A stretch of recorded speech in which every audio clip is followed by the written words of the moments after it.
Groovy, baby. How we doing? We on? It's all happening. It's all go. Hey, everyone. Welcome to Viewers, Comments and Questions. That Pedal Show. Dan here. Mick here. Hello and welcome. Top of the Mondays to you. Yes. Or Tuesdays. If you're like my brother and is facing the morning after his 60th birthday. Oh, my goodness. Happy birthday, Darren. Yes, happy birthday, Darren. Isn't it a coincidence that both Daniel and I have brothers called Darren? Living in Australia. What are the chances? About 7 to 1. Yeah. Yeah. Amazing. Significantly low, I would say. Significantly low, yes. Yeah. The parallels. Yeah. Ladbrokes wouldn't take a bet on it.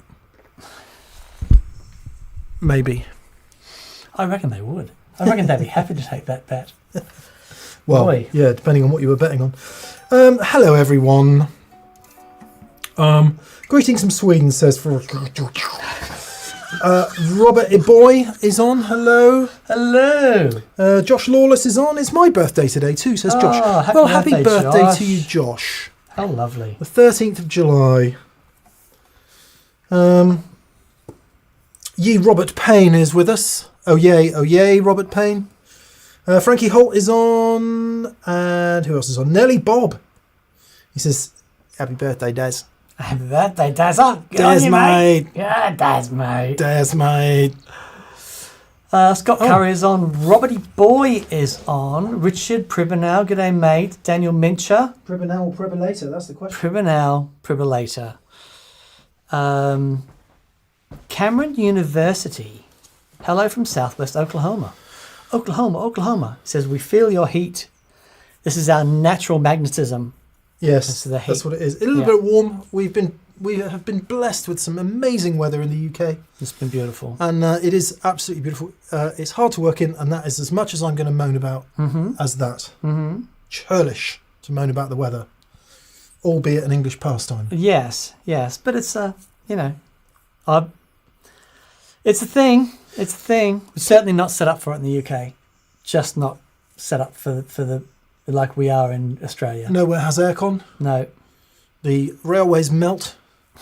The roads melt. Yep, everything melts. It's insane. The ice cream melts.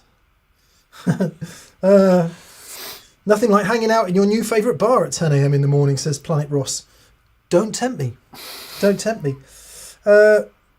Matthias Tallow is on. Nice. And he has a question about quack in telebridge pickups. Oh, okay. Roberto Flack. That's quite funny. Very good. Roberto Flack is on. Eagle Ray Rob is on. The Harry is on. Moon is on. And Todd Roy is on. And Grayson Schisler. And Johnny T. And we say thank you to BV. Yes, thank you, BV. For moderalising. Hope you're amazing. Johnny T says, Britain is on fire. If you're talking about the football, then yes. A very lucky fire, but a fire nonetheless. Yeah. Did you watch it? Yeah. Well, obviously fell asleep partway through. Yeah. And then woke up with the telly blaring, all the windows and doors open in the house. Okay. Dog barking in the garden at 2 a.m. Brilliant. Yeah. Brilliant. I watched it up until extra time and I was so tired. I went to sleep, and if I stayed out for another 3 minutes, I would have got that second goal. It was good. Yeah. It was good. They actually look like what do I know about soccer? We're just going to stop talking about it. Todd Roy is on. Dan Otley is on. Trostjern is on. JD. K. Cole, 4001. How are you? Morley Robertson is on. Gordon Rankin is on. G'day, buddy. Hope you're awesome. Like Lions. Albany, New York. New York. Tebby Bear is on. Actually, one point of context is I keep thinking, watching those Premiership footballers run around for 90 minutes, thinking, you've got to be quite fit to do that. Yes. And then you watch the Wimbledon final. Yes. Like 4 hours. Yeah. Yeah. And that baking sun off that surface. Yeah, that'd be hard work. Yeah. But I think, isn't it like every time they hit the ball, it's £1,000? So I'd find the energy. Oh, I see. In payment. Right. Oh, in Rossa, 624. Good afternoon from a sweaty gym in Swansea. Nice. And Frankie Holt and Scott Curry and Paul Matulovic and G Barge and Ian Bogle. Lots and lots of lovely, lovely friends. Yes, lovely to see you all. Thank you all Welcome. for joining us. Glad you enjoyed Friday's show on Boosts. Seemed to generally go down well. It was, well, I tell you what was fabulous. That was one of the first shows we did with a new setup, and the audio and everything is just like great success, Michael. Great success. Yeah, it's nice to we've been sort of musing over the new various. It looks more complex. It is more complex than it sounds, having moved the whole studio. But 2-3 weeks in now, it seems to be working. Love it. No huge problems yet. Can't reach his cold beverage. The one, it's not an issue, but it'll be, by summertime next year, it'll be the Clonshack Mansion and the air conditioning will be everywhere. But because we've done this just before this heat wave, and this particular room is unbearable. Well, there's no aircon in this particular room, which is why by the end of the video, we start here, and at the end of the live stream, we are. It's a couple of weeks a year. I'm not complaining. I'm loving it. Yeah, it's an anomaly, and a good anomaly that we're enjoying. I feel a bit for the farmers, I have to say. Oh man, because they're struggling now, and that's not good. That's 3 crap years they've had in the UK for farming. Yeah, well, the 3 years ago, the wettest year on record. Year before last, the driest year on record. Yeah, and this one, it's all happening again. The dryness. Very dry. Yeah. Oh, we said about global warming. They should never have called it global warming. They should have called it global unpredictable weather. Yeah, it's now called climate change. They've changed from global warming to climate change. Yeah. All that. Much more acceptable. Much more acceptable. It's not humans causing it though, Dan. No. It just isn't. No. Apparently. Okay. But whether it is or whether it isn't, it's nice and warm, and the crops are failing. It's been hotter than this before, apparently. Good. Perilous Temple is on. Glenn Hoover is on. Frankie Holt and Drew Gibson are on. Beautiful. Chris Turner. Roberto Flack is making me laugh every time I read it. Very good. That's nice. And Machine is on. Machine Elf 101. Robo Ronnie is on from South Australia. Seaford, South Australia. Very nice. Good day, mate. I'll be going to Adelaide in December in South Australia. Be very nice for a few days to see my friends. Lovely. Can't wait. It'll be warmer then because it's summertime. It's winter time, isn't it now in Australia? Yes. Yeah. Anyway, let's stop talking about all of this. Very interesting question from Rasmus Thrain 7957, which is never a question I've asked before, Rasmus, but one that has come up in life in the last couple of months. Okay. He says, great show as always, Rasmus Thrain says. What are your thoughts on direct mount pickups? Ooh. That's to say, not those hanging from a pickguard. Yeah. I never thought about this at all. Okay. Because having played Strats since before I was conceived. Yes. When I was still antimatter. You're a zygote. When I was no thing before I was thing. I was playing Strats, back before they were invented, before Leo Fender. You were playing Strats before Fender. All of it. He got Strats from you. Yeah. No, sorry, I don't know why I'm doing that. It's because it's so hot. I've been playing Strats for a long time, and of course the pickups hang off the pickguard. We need a beer. Yeah, we do. We haven't got any. We could get Catherine to go to. We've got loads of booze. Yeah, but this is the weather. So in Australia, right, day like this, you've done a day's work, you're down the pub, you have a pot, an ice cold pot of Foster's, whatever it is, and there is something actually about. Exist in Australia? Yeah. Does it? It's not. It's Oh. not like a British. No. Made Foster's up is a thing. thing. Foster's Okay. is a thing. Yeah, and it's not a pint, right? So it's not as punchy as a full pint. Yeah. But you have a pot, and it just does something in the heat. It's like, oh, okay, I can. It's Yeah. nice now. So Sounds that's what I nice. feel like. Sorry to interrupt you answering the question, It's but this quite is all right. I've totally forgotten what I was talking about. Not least because Google has logged me out of YouTube once again. really In Spain, you have a caña, like a little, a small glass of beer. right. Is it the same in Italy? Possibly. Right. I don't know if it forms the same function, but I guess. I don't know. Something about a really cold beer on a hot day. It's a and beautiful thing. It is magic. That by the sea. Actual magic. Yep. Could it be magical? Oh, what's that song? Barry Manilow, and or Take That. Okay. They finished their tour now, haven't they? Yeah, my neighbour went to see them, Okay. so they were really good. Amazing. A shout out to Joe Webb, guitar player.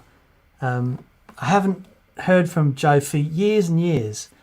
And then I saw he was doing that, and he's doing ELO and a bunch of stuff. Fabulous. Really, really, really great.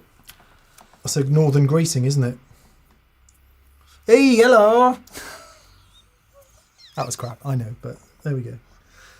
There's no good That's without, really good. there's no good without crap. That's really good. This is the yin and yang. Yeah, I'm going to turn the super chats off now because it feels like tonight's going to be a night of tangents. Yes. So I think we've got about 20-ish.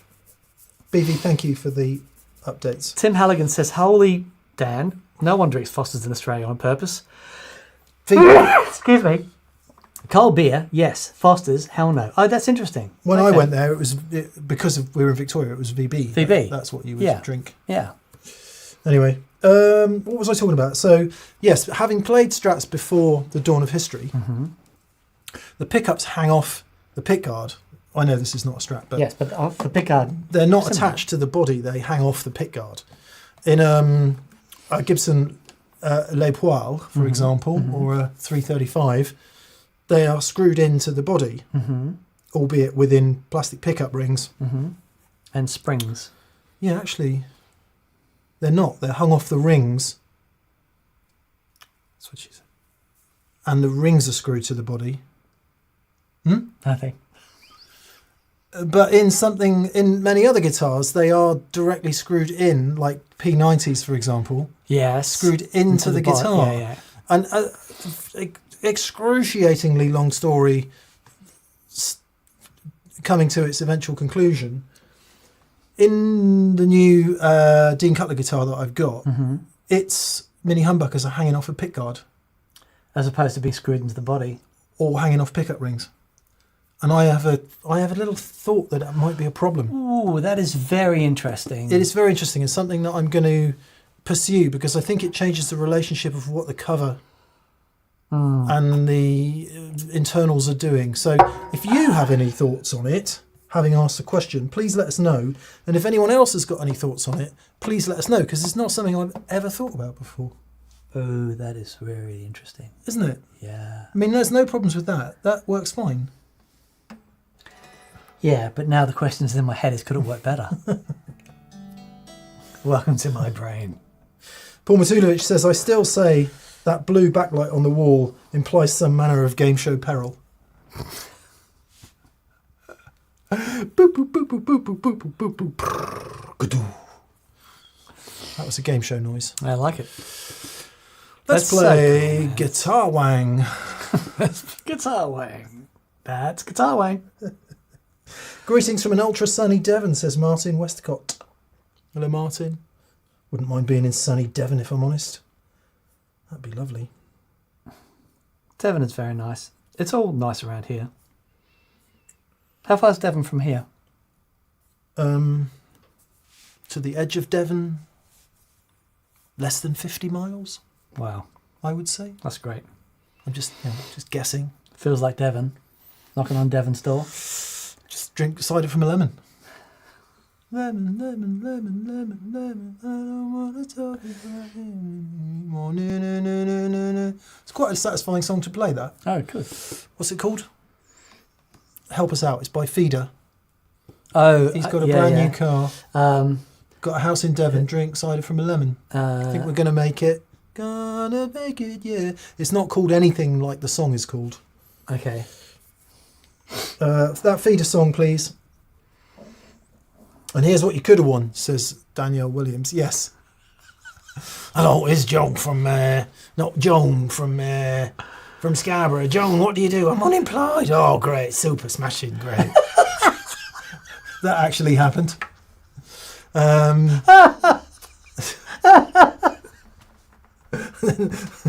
love. You've won a speedboat. She lives like that. I live in Lincoln. I live in a flat. Yeah, I live in Lincoln. Smashing. Oh, that is funny. That is super funny. Super smashing great. Oh, boy, oh boy. Yeah. Todd Roy says, not much difference, but I think I can hear slightly more oomph from the vibration of the guitar body. It's sort of, I mean, here's the Buck Rogers. Buck Rogers, thank you. Does it say Buck Rogers anywhere in the song? I don't believe it does. Here's my logical case for pickups being screwed to the guitar and hanging off the pickguard.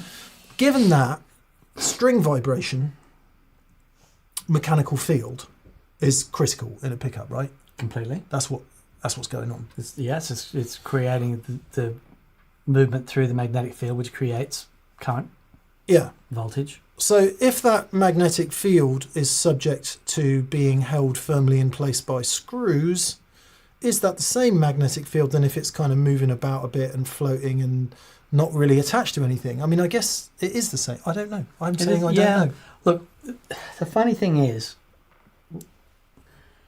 all of that stuff makes a difference. The tiniest change in a pickup will change what comes out the other end. Harmonic overtones. And eddy currents and all that stuff. And when you I know it's endless. But I guess it's like, if you think about the way the guitar resonates,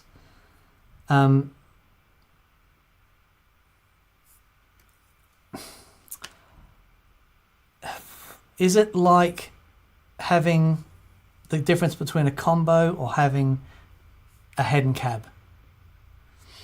Where the combo, the chassis and everything is more direct, more connected to the vibrations. Who knows these things? I know, it's an interesting question. Todd Roy says there's not much difference at all. Certainly not the 10-minute tangent. No. Is that what you're saying, Todd? No. Anyway, there we are. That'll get us going.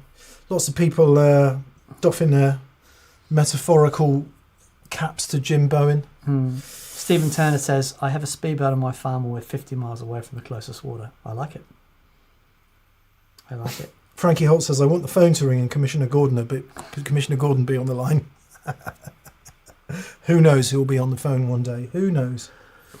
And one more then before we get into the super chats. Dominic Brown. Hi, Dominic Brown says, off topic, what are your thoughts on the Free the Tone overdrive land?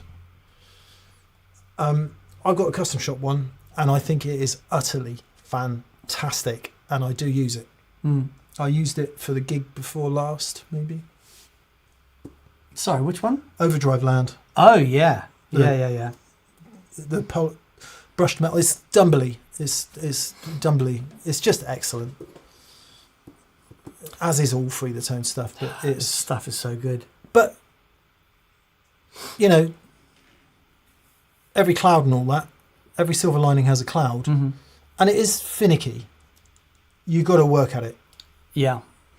And it'll change drastically depending on where the amp is set. Yeah. Like anything that is capable of a wide range of sounds, you've got to get it set up just so you like it. And what I think is particularly good about the overdrive land is you can get so great guitar tone as far as we are concerned is you there, I'm pointing at you, your optimum balance of gain, volume, compression and dynamics.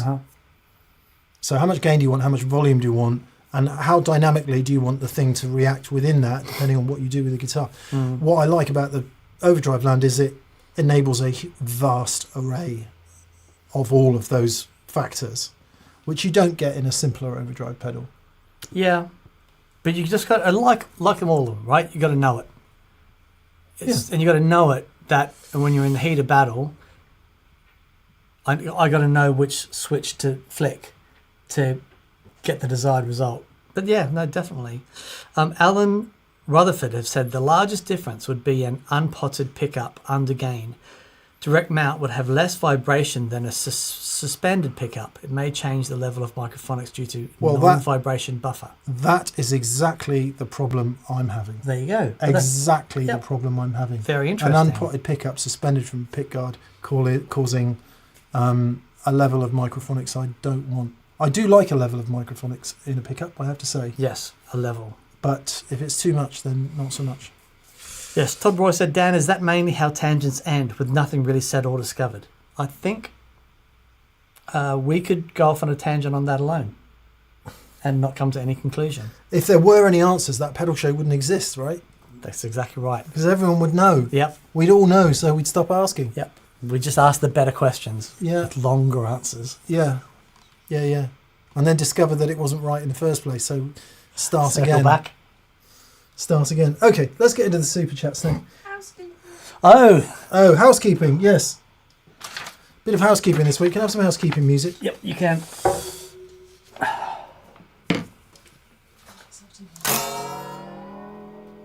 Oh, that's nice. Like that? That was really good. In that pedal show store, The sexy voice. which is where you should go to buy that pedal show merchandise. Pedal show. There are more new teas in stock, including these, New teas.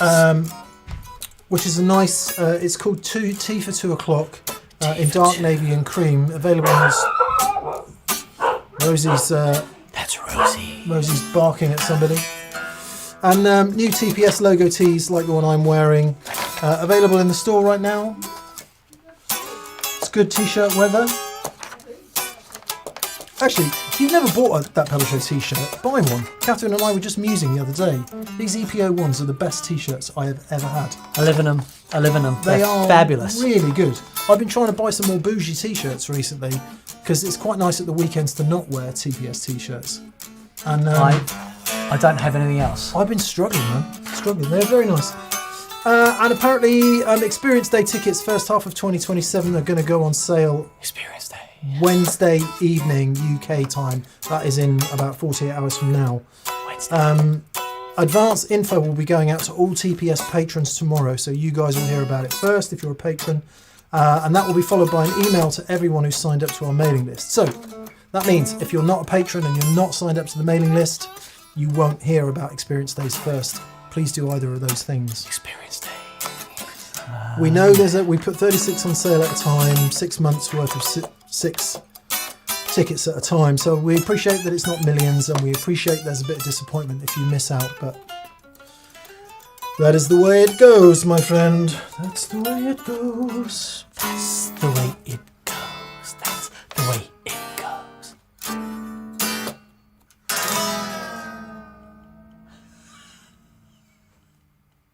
There we are. That's the end of the housekeeping. Thank you, Daniel. First super chat this week then is from Johnny T. How are you, Johnny? Johnny T. Johnny T says, is it picky to like the original boxes with used pedals? No. Because it's more than just about the pedal. It's the whole thing. It's the history. It's the experience. It's what it means to you. It's lovely. I was very disappointed to not get an original box with my 1982 TS9 tube screamer. Oh, okay. But of course, nobody gave a crap in 1982. Yeah. They thought, I'll buy this next year, chuck it away, It's a shipping box. and buy another one. Yeah, that's true. And then all of a sudden, someone decided that old pedals were cool, and that we had to collect them and keep the boxes. I think that's why the box became such a collectible thing, because so few of them had boxes left. Yeah. Yeah. And Josh Scott. Yeah. who likes the He's box. got the box. I've still got the box for my mistress and a bunch of things. I don't Yeah. have my CU1 box. I've got my original Klon box Oh, cool. Nice. and the original typed manual that came with it. Oh, lovely. With his yeah. phone number on it. Yeah. Call me I anytime. think it did, maybe. Yeah. Something like that. I love a chat.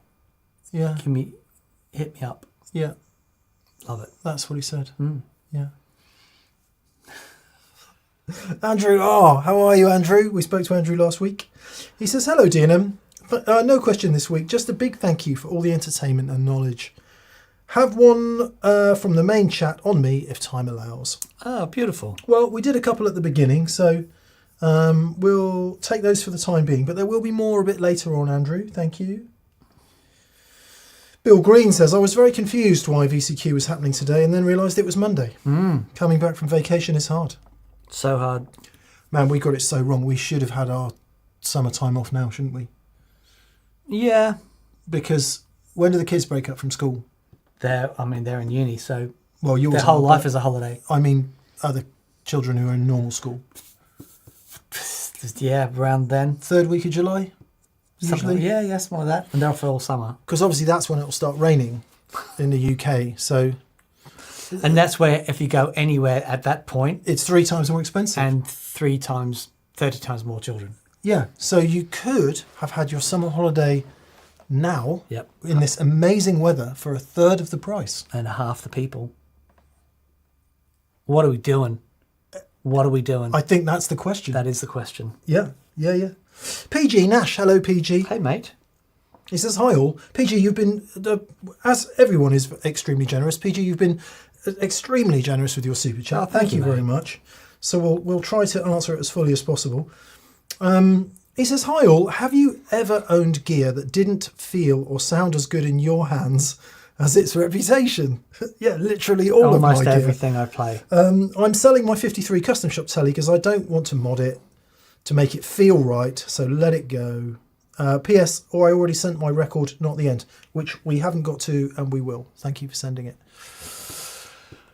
Does it stand up to its reputation? Yeah, so I guess the reputation works on various levels, doesn't it? If the reputation is, do I sound like Jimmy Page playing my Les Paul, then probably never going to quite stand up to that reputation. But, you know, another kind of reputation, Klon Centaur, best overdrive pedal ever made by a great many people's, a great many people would agree with that statement. And yet, at least 50% of the people in the world sound pretty bad playing one because it's just not what they like. Yeah, right. Not because nothing to do with them or the pedal. It's the problem with the combination of them and the pedal. Yeah. And that's probably what you're finding with your telly. Be interested to know what you don't like about it. Is it a feel thing? Is it a sound thing? Is it, be interesting to know. Yeah, it can also be an expectation thing that, I remember when I love my Blackguard telly, but I didn't sound like all my favourite country players when I got it. I had an expectation that it would do that country thing. And it's like, oh no, because it's still in my hands. So, great. We had a wide definition of its reputation, and that's a wide thing. Let's narrow it and go, my expectations of what it will sound like. Yeah, there you go. Which is a reputation of sorts, but it's a bit more tangible. That's something that we can focus on. That's a brilliant way of putting it. Yeah, and this is why I think with that guitar, because I'm so connected to Red and the 65. I love those two. When I got Butters, it's great guitar, and it definitely had something. But it would always be of my 3 tellies, it would be the last one that I go to. And then when we had Seth Lee Jones out here doing his thing, and I loved what he did so much. I'm like, can you mod Butters? He's like, don't threaten me with a good time. And a lot of you may have seen on the socials that he's done that. He's modded Butters to have the B benders and G bender and that stuff. Robert Rossello wants an update. Dan. Yeah, so the guitar is finished. I'm heading over to Oklahoma at some point in September for a few days, and I will be picking up the guitar and making the vlog with Seth when I'm there. Seth has done a bunch of filming and he's released bits and pieces on social media. But I'm genuinely excited to get that guitar back, and because now it'll do something else that the other tellies don't do, which I'll, when I want to have fun in that area, it'll be there. But I am thinking about something actually that I haven't mentioned to you yet. Our mate Rob, designer Rob, put me onto this book called Essentialism. It's very interesting. And I'm wondering what life would look like if I just played Telecasters. Yeah, I mean, we've talked about that in many ways, haven't we? In that a lot of our favourite players down the years, if not for their absolute whole career, certainly for really key parts of their career, tended to play a guitar. Not even a type of guitar, but a guitar. Yeah.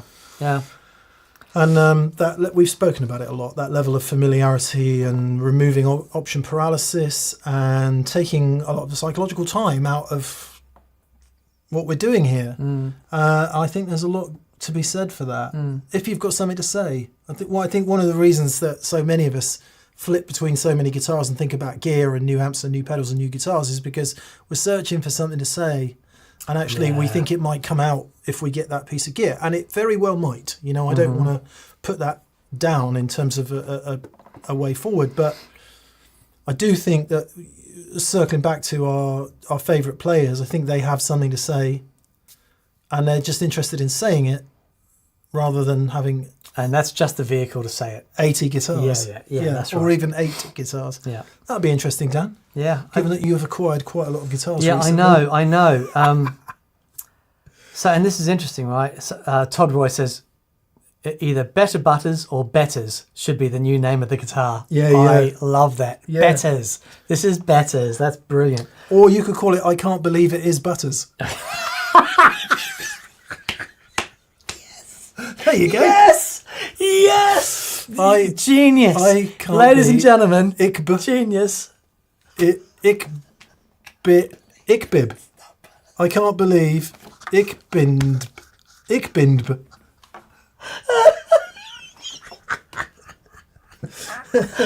Oh, mate, that is fantastic. Well, okay, well done. That is magic. All right, that's what it is. Chris Turner says, Dan, you'd miss your SG Junior. Yeah, I don't know that I would necessarily get rid of them because they're nice things to have. But like when I get up in the morning, I play every day for at least half an hour every day because I love to play, right? And it's a great way. I don't want to look at a screen for the first 40 minutes, an hour when I wake up. And it's a great way to get my brain engaged. But I do think that there is still so much, like let's say that I only ever played red from now on. There is still so much to learn in that guitar, just in that guitar, So it's an interesting question. But at the same time, I wouldn't get rid of my Junior, certainly not. I wouldn't get rid of my Les Paul. You know? I mean, I can't get away from the fact that when I play a Strat, I want it to be Stratty. Yeah. And I'm in a headspace of that. And you sound like you doing the Strat thing. It's amazing. I think I have, certainly when I'm playing music with humans, and without being self-aggrandizing or whatever, I think I have transcended the Stevie Ray, John Mayer thing that I was just going for so long. Sure, absolutely. And there is an element... It's all there, but you draw from that when it's required in the music. There's an element of originality there in the way that I play a Strat. But it's the same when I play a 335, and I think I approach... In fact, as many of you said in the comments, a lot of people say I just much prefer Mick playing Gibsons and Strats. And maybe because I'm in a slightly different headspace. And I like both of those headspaces, and I like being in it. So the idea of just one guitar... Yeah, but a couple. I could do that. I think I could do that. Interesting. It is interesting. Joel Fonseca says, Mick, do you regret selling Blue? I don't at all. I regret him selling Blue more than he does. Yeah, Dan does, and I think a lot of the audience does as well. So apologies for that. But there's a very long and philosophical discussion about why I don't regret selling Blue. I don't regret anything at all, because it's just all the whole. Everything is the same. It's all the whole. Now, some days I feel more like that than others, but when it comes to Blue, no, I don't regret it at all. Not least because it's part of a journey of other things that exist in my life situation now in terms of guitars, and that won't be the same in another 10 years. Yeah, right. I'm kind of happy with that, very at peace with that, actually. That's great. Yeah. I'm actually glad it's with somebody who loves it and plays it. I feel good about that. That feels like more... and actually, I wish that would be the fate of more of the guitars we would have here. In fact, well, I don't wish, but that would be a better solution, because there's more there's more flow and more consciousness, and there's just more life if the things are being used rather than sat in cases or on shelves. So anyway, sorry. It's nice. Already said too much on that.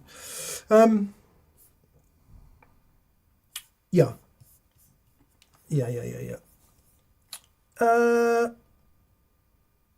I'm not sure if we answered the question, PG, but it sort of went into a wider discussion of what are our expectations.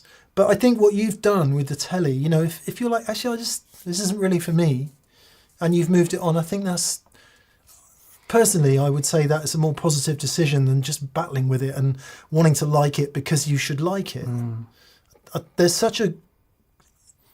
so much learning and freedom, and this is the wrong way to express it, but I'm really happy to be wrong now. I'm really happy to go, do you know what, all that stuff that I thought for all those years, I don't think that anymore. And I'm tied to this notion of something because I'm tied to the notion of it, and actually I've changed my mind. And you might say, well, I was wrong about it. Well, it doesn't matter what words you use. It's like, you don't have to hold on to it for your whole life. So to say, yeah, actually, do you know what, I'm just not really into that. Yeah. And move. Yeah. Why not? We can change. Jordan Drager. Hey, Jordan. Or Dredger. Or Drager. Jordan Drager. Fabulous. How Drager you? He says, would you consider an ultimate bedroom tone challenge? Bedroom players deserve great tone too. Also, it's 2 o'clock somewhere would make a great shirt. Yes, it really would. Yes, it would. That is fabulous. It's 2 o'clock somewhere. Yeah, you know the song? Yeah. Yeah. It's not the. Is it the Beach Boys? It's. The version I know is country singer George Strait. Is it someone like that? Oh, okay. And then Jimmy Buffett's in it. Right. Okay. Pour me something big and strong. Make it a hurricane before I go insane. Right. It's only, but I don't care. It's 5 o'clock somewhere. Yeah. Okay. Tell us who that song's by. It might be by someone else. Might have been by the Beach Boys, but I don't think it was. Probably not. No. We're in Miami, and we're at one of those super cheesy little beach bars, and that was on the radio, and it was like, you know what? This is absolutely perfect. It was really good.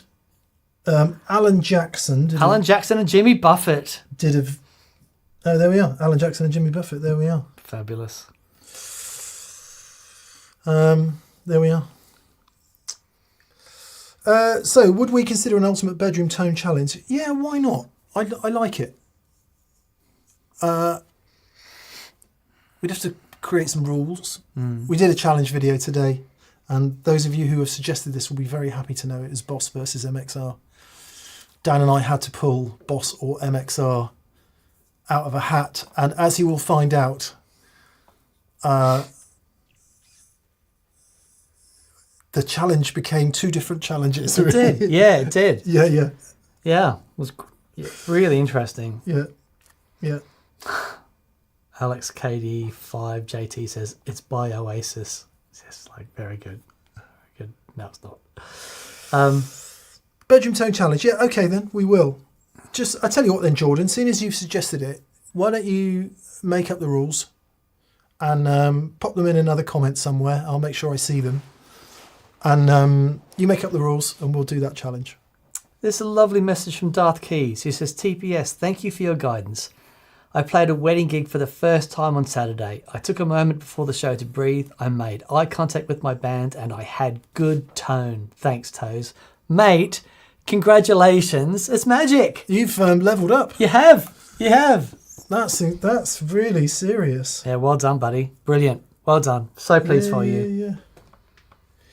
Ben Rook says, Mick, do you still have your Jason Isbell telly? I love the vlog.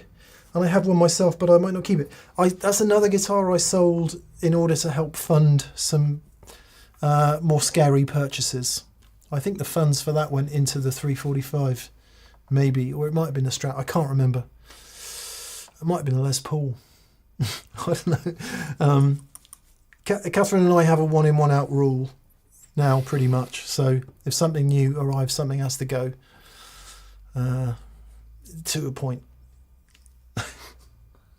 It might not be a 1 in 1 in. It might not necessarily be 1 in 1 out in terms of guitars. It is 1 in 1 out in terms of pounds. Yeah. Okay. Yeah. Good. So I end up selling about 10 things to buy one, which, that's good. We're not getting any younger here. I don't want to have to leave all this shit. I am. I've decided to go the other way now. Yeah. I made a decision. David Tompkins says, must be filmed in a real bedroom. I wonder if we could do it in here. Because this is a bedroom. I'd have to send all my staff home. We need to be super quiet. Yeah, in a real bedroom. Let's do it. Yeah, that's actually not a bad idea.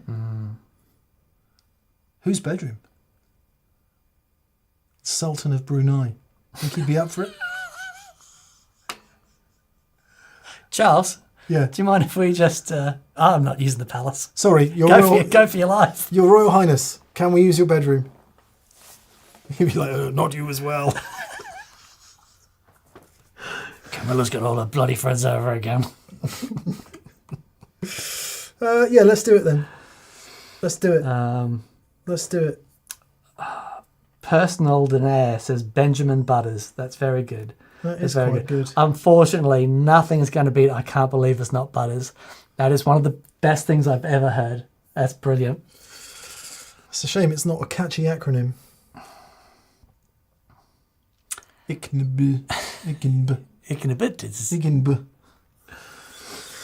Morley Robertson.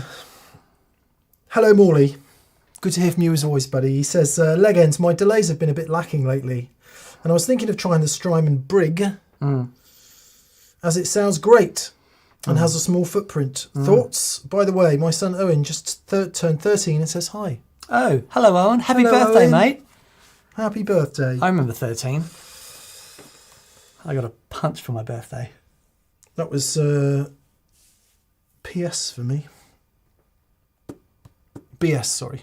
BS? Before Okay. Strat. Oh, pre-strat. Okay, okay. BS, very good. I had a copy. And then it was post. I had a satellite copy. Okay. When did you get rid of your SG? Your first? KSG. That went when I got the satellite, Okay. I think. So weird that you and I both had SG copies to start. But did you have the plastic-bodied amp with this oval speaker? I had a Coronet solid state thing. Did it have an oval speaker? No, but I know the oval speaker that you speak of. Yeah. Yes. Yeah. Happy birthday, Owen. Now then, let's go over this again. Is it Strymon Dig or Dig? I gotta say dig. Okay, because it's Brig. Brig. Yeah. Dig. Yeah. Yeah, I gotta say dig. Trying a Strymon Brig. Okay, what is the Strymon Brig? That's the little version of the Brigadier, right? Bucket Brigade devices one. So all of the Memory Man and all those sorts of analog delays. But that's the Brigadier. That's the Brigadier. The Brig is smaller. Oh, okay.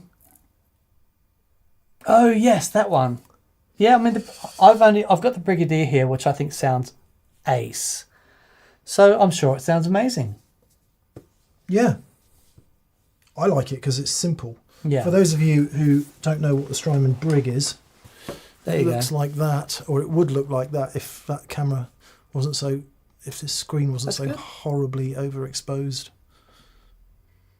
It's good. It's nice. There you go. Strymon Brig.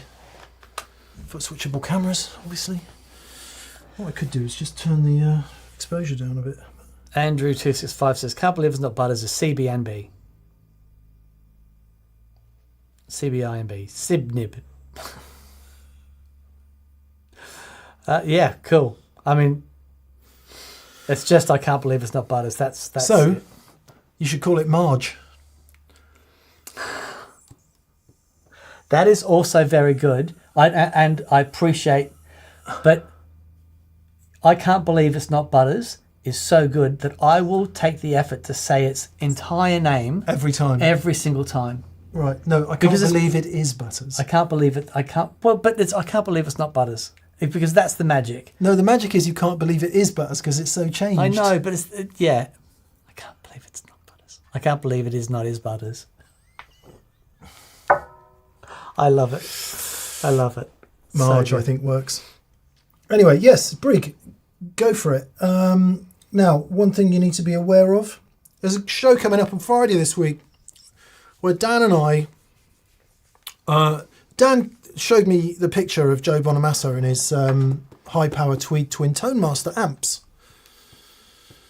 And after we got up off the floor, Dan's like, we need to explain this to people. Like, if he wants to use that with his Dumbles, he can't. Unless they figure out the latency issue, right? Because of the phase issue. And then everyone says, it's not such a big deal. You can't hear 1 millisecond delay.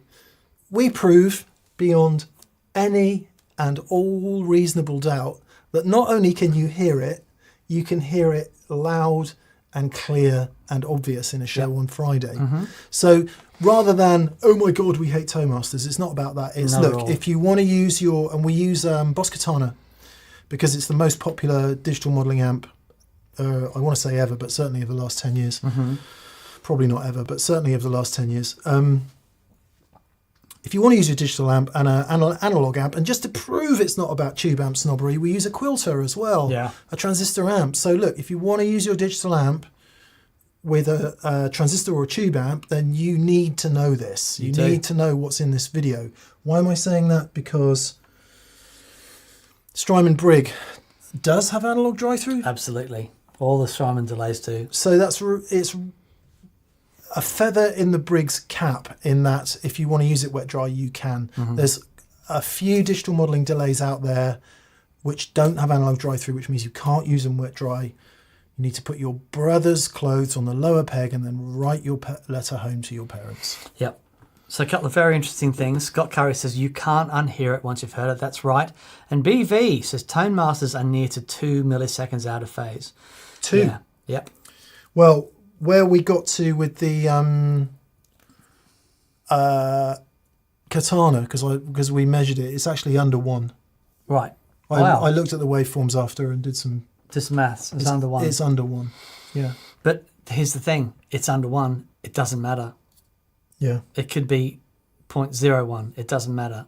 You've got that phase shift. And you know, as it gets closer in phase, some frequencies are more in phase than others, but it's the same thing applies. It's a time-based phase issue. So you get cone filtering, you get phase, and it's a horrible, horrible sound. And what is fascinating about this show is that we show you the waveforms. It's like, here it is. One This of the is it. things that having this space has enabled us to do. Yeah, so it's really great. It's interesting. It's interesting. And we try to do our hardest to say, look, we're not having a go at digital amps. We're not having a go, blah, blah, blah. This is just the facts. This is what you need to know if you want to do it. Yep. Which is all to say, feather in the cap of Strymon delays, Strymon reverbs, UA stuff. Yeah, Free- boss stuff. Quite often digital modelling and no analog drive-through goes hand in hand. or it can do.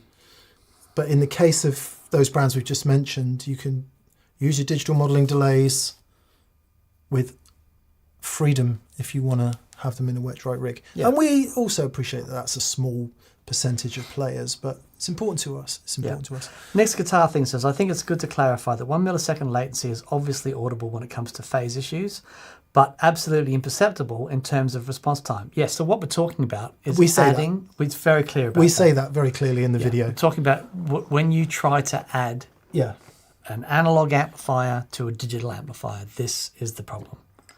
So there it is. Yeah. It's blooming interesting. Blooming interesting. Grayson Shishler says, just got tickets to see Bonamassa and Government Mule. Oh, that'd be amazing. Amazing. Enjoy.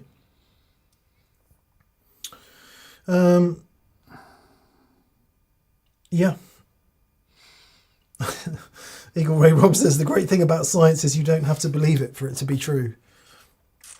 Yep. Nice, Rob. Yeah. David Tompkins has a comment which I'm not going to read out, but yeah, fair enough, mate. Fair enough. Okay, let us know how you get on with the Brig, Morley. G Barge. G says, dear mates, a boost as coloured preamp finally makes sense. Why have a transparent one?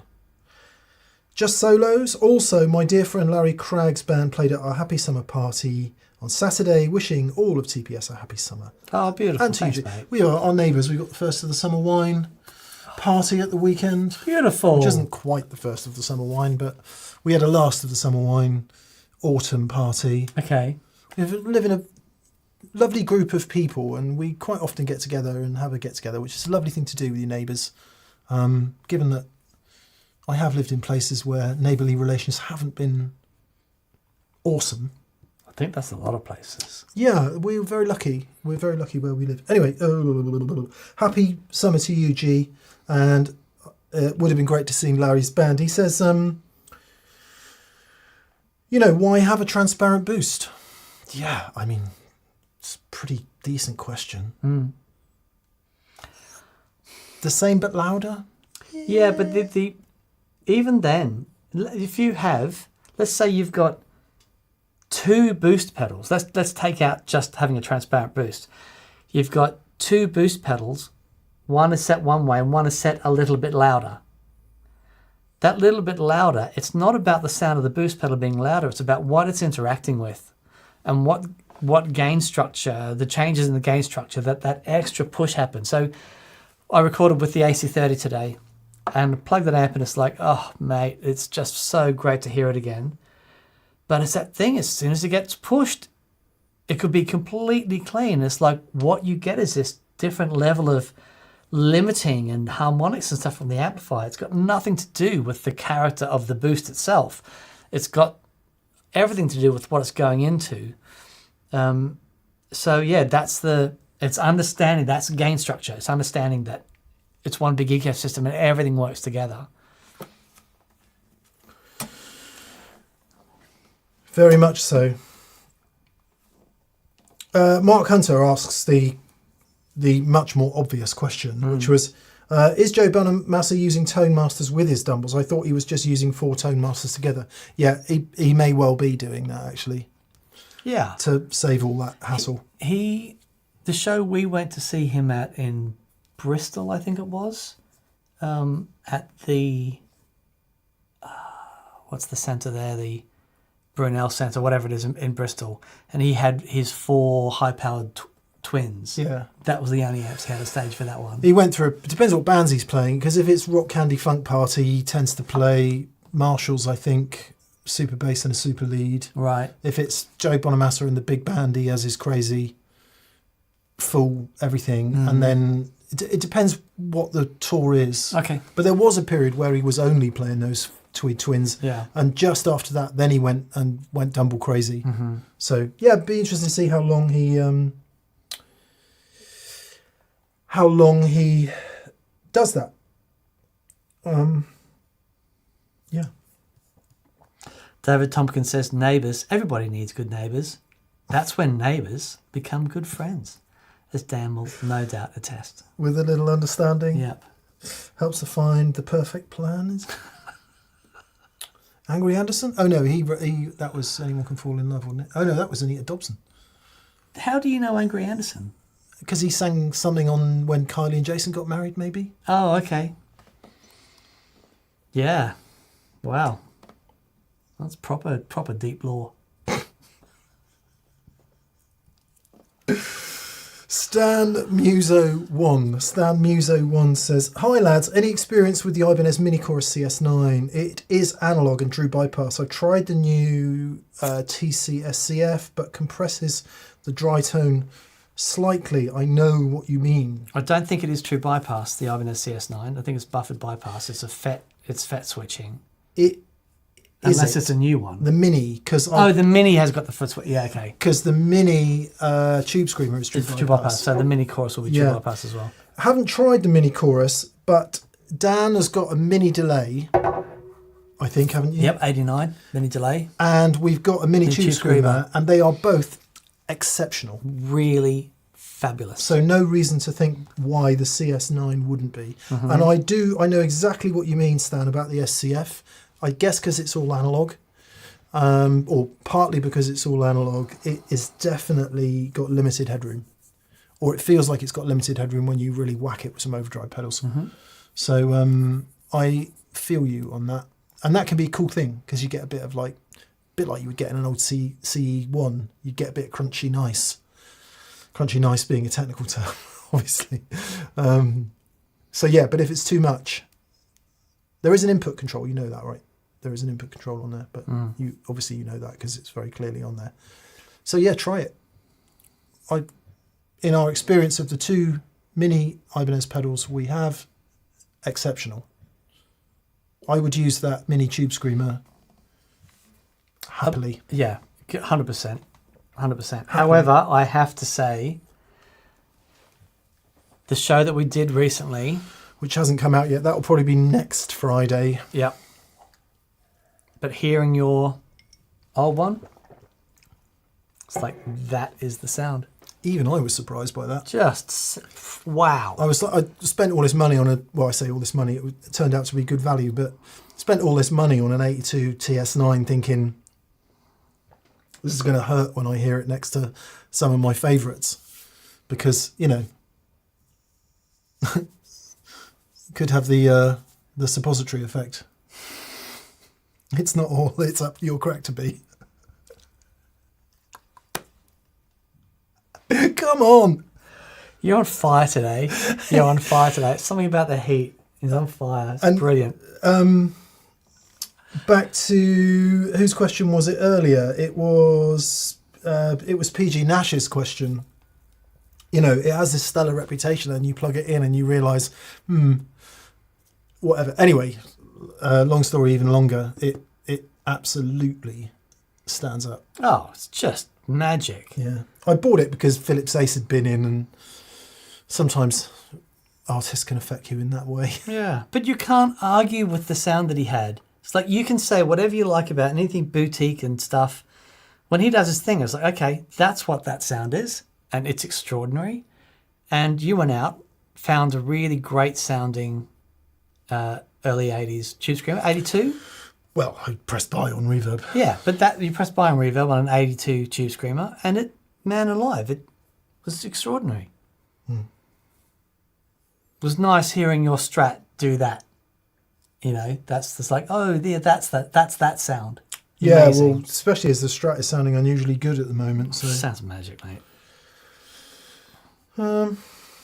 It likes being played, that guitar. As they all do, but it's lovely to that guitar sort of. There's a number of people in the chat speculating as to Bonamassa's financial interest in the Tone Masters.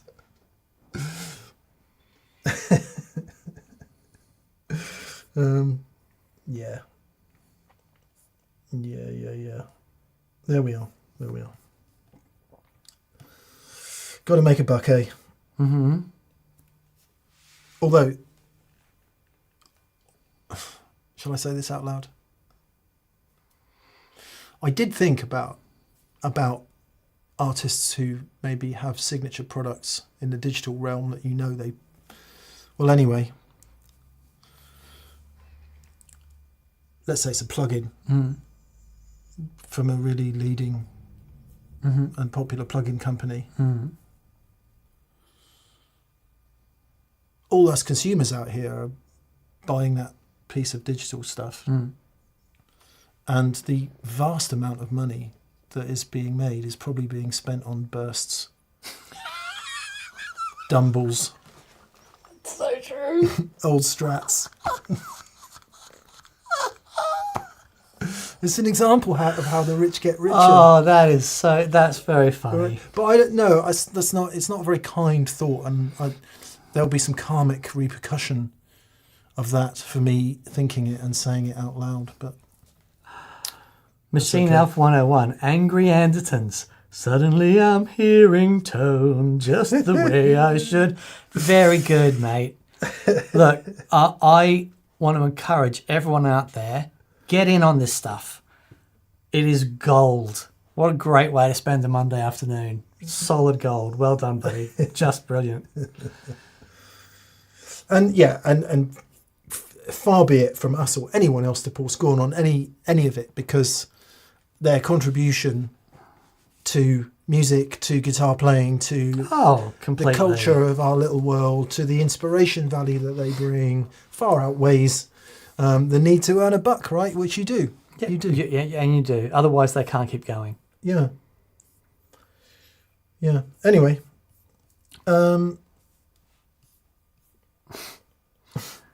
Lion Tails EX says, that pedal show, are you guys paying attention to NAM A2 and the developments in modelling? It's about to get real good. Look, I'm sure it is. It is great. It's all good, and it's getting better and better all the time.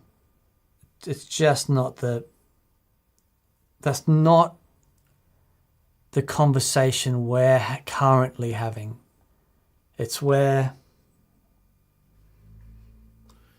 it's all, look, it's all great. To be fair, I've been hearing this for 20 years. This year it's going to be amazing. And it's like... Rewind to me at 10 years of Line 6 press conferences. This year, it really does sound like Tubes. Why didn't it sound like... You said it sounded like Tubes last year. Look, the technology is amazing. And no one's disputing that. What I'm saying is, when I plug into my old AC30, there's a particular sound that amp has that I really connect to. Now, I'm very lucky because I get to come in here and turn it up and play it and have fun. It's amazing. And that's not everyone's experience. So in the modelling world where you've got to be on a quiet stage or you can only play in your bedroom and that sort of stuff, it's great that you can have access to this sort of stuff. But yeah, and we get it. We get, people are saying it's not Line 6 or XFS, look into it. It's, what is it, open source modelling tech, and we get it. We do get it. yeah, I'm just going to, when we rejig the studio around, I've got some fairly inexpensive studio monitors, Class D, whatever, and they're fine. They sound okay. I don't use them for any critical listening in here because the room isn't set for it, and they're not very good. They're just okay. They do the job. And I was a bit annoyed that they don't sound very good. I was really struggling to hear the sort of detail definitely in that really critical part of overdriving upper mid-range that's really important for guitars, like 2.5 to 5K, that sort of range, which is... And it's critically important in discerning vocals and all the rest of it. Anyway, blah, blah, blah.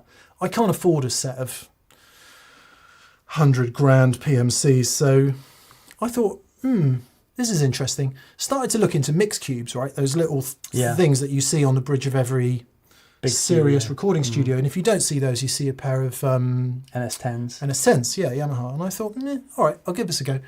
At home, I run an old quad power amp off a preamp for my hi-fi system. So I googled it. I was like, quad power amp for studio monitors. And in various threads that I read, yes. great. They get used for that. And it's a great thing to do. And I got this old pair of Mission 780 SE hi-fi speakers from the 90s. I thought, it's a no-cost thing to try. I don't have to buy any gear. They're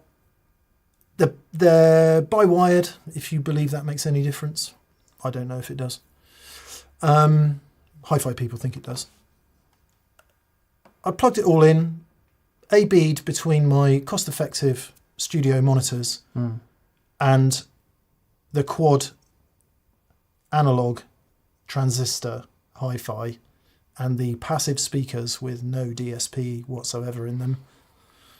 Mick called me into the studio. How much difference was that, Dan? Look. Yeah, it was all of a sudden you're hearing things. All of a sudden I'm hearing things.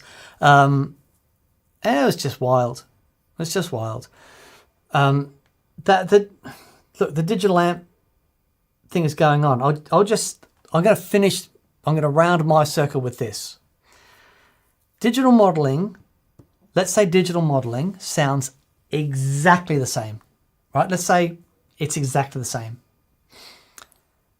When I'm playing on stage, I've got to have that exactly the same sound coming from a source. I need to have speakers on the stage. I will not play through in-ears. And for some people, that's their reality. Fine. Great. They need a silent stage. But I'll always have an amp on stage. And even if NAMM 2 is completely indistinguishable, I've still got to plug it into something and amplify that sound on stage. I may as well have an amp. I may as well have the amp. I'm zero interest in having 17 different amp models behind me. I've no interest in that at all. But if I've got 1 or 2 amps that I love, then that's the end of the thing for me. Again, very privileged position where I'm allowed to play with real amps. And, then it's like, I'm going to have amps on stage, they may as well be real amps. Yeah, give it a listen. Give it a listen. If it's new tech, the computing's faster and more powerful and all the rest of it, absolutely give it a listen. Yeah. I guess at its absolute base level, it's still something trying to be something else. That's right. Now, I think the much more exciting aspect of any of this tech, or any tech at all, is where it supersedes the old technology and where it moves on and it allows musicians to do something new. But unfortunately, fortunately in terms of the development of art, fortunately in that it pays mine and Dan's income to some degree, rock and roll is stuck as a heritage pursuit for the vast majority of people who partake in it at this point. And there's nothing wrong with that. It just, we love Led Zeppelin, we love the Stones, we love whatever we love. I'm not saying there isn't new music. There is new music, but the vast majority of people aren't interested in it. As if you go and talk to most new musicians and ask them about their income, they'll tell you that that's the case. So I think it's super interesting. All tech is really interesting if it enables something new and a growth and a breakaway and a negation of the old tech. But I see in the comments you're sort of calling us close-minded. I stood on stage with a 100-watt Marshall. I've been in recording studios with a £1 million desk and a great producer and a 100-watt Marshall, right? That you can't. Anyway, I'm not going to bang that drum. No. What I will say just to finish off, the other really important thing that I think we get lost in so much. If you get, and I say this a lot, but I'll just say it again. If you put Michael Landau in a studio with a Squier Telly, a Line 6 Spider 5, going into a Focusrite Pre, and have Rick Rubin record it, I'm going to tell you it will sound better than anything I can ever do with a Dumble, Abbey Road, and Dan on the desk. Or vice versa. So the tech is really important, right? But it is minuscule. Yeah. It is minuscule, to quote Miles Davis, unless you've got the right playing Yeah. the shit. Yeah, that's right. So context is important. We know that gear is important and we're really into it and we're passionate about it and it helps us sound better. But it's a sideshow compared to the true practitioners of the art. Yeah. And I think it's really important to remember that. Yep. Not to put ourselves down, but, you know, Yeah. yeah. Lewis Hamilton driving a Fiesta and me driving an F1 car. You know, use what analogy you want. Gordon Ramsay making something out of carrots only and me having the best fillet steak, right? Guess what's going to taste better? Yeah. And just... Anyway, yeah. Anyway. Let's see. Let's see how it develops. Yeah. I'm going to wish that it every luck in the world. Sounds great. And Lintales, look, it's not ignorant. It's experience. We've been doing this for a long time. Yeah. Okay? It's not ignorance. It is experience. Yeah. It is experience. Yeah. So, anyway, we'll listen. And they say blind tests, way too biased. I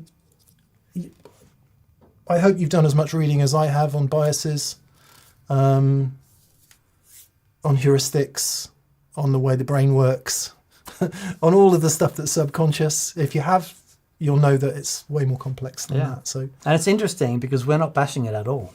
No, not bashing Not bashing it at all. We're just saying that for me, my personal choice is I'm always going to have a real amp on stage because it does the amplification. For me to get that stuff that sounds identical, I still need to get the sound out into the air. So it still needs to go through speakers. It will still need to be in a cab. It'll still need a power stage. For me, it will never... Will it ever sound better than my old Vox? No. It might sound just as good. Never sound better. So I'm good. But, it is context, right? It will work for loads of people, and that's brilliant. Yeah. But absolutely brilliant. We'll have a listen. Scott Gaylor says Rick Rubin would still need an engineer. Yes, he would. Probably. Anyway, there we are. Lintales, you're obviously very passionate about it, so yeah, get it, make videos. Yeah, make some videos. Love to hear if you've got a point to prove it. We do great. it every Friday, every Friday for the last 10 years, as a point of view and an opinion and we never say we're right. We never say you have to do this. Mm-hmm. We say this is what we do, and it's food for thought, and that's where we stand on it. So, yeah. Anyway, let's move on. It's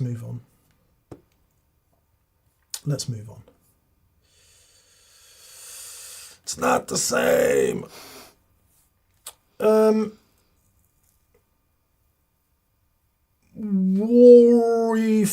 Warifk says, I have a 90s big box deluxe memory man and was wondering what's the best way to power it on a pedal board. So is that 24 volts? Is it that one? Mm-hmm. Yeah, 24 volts.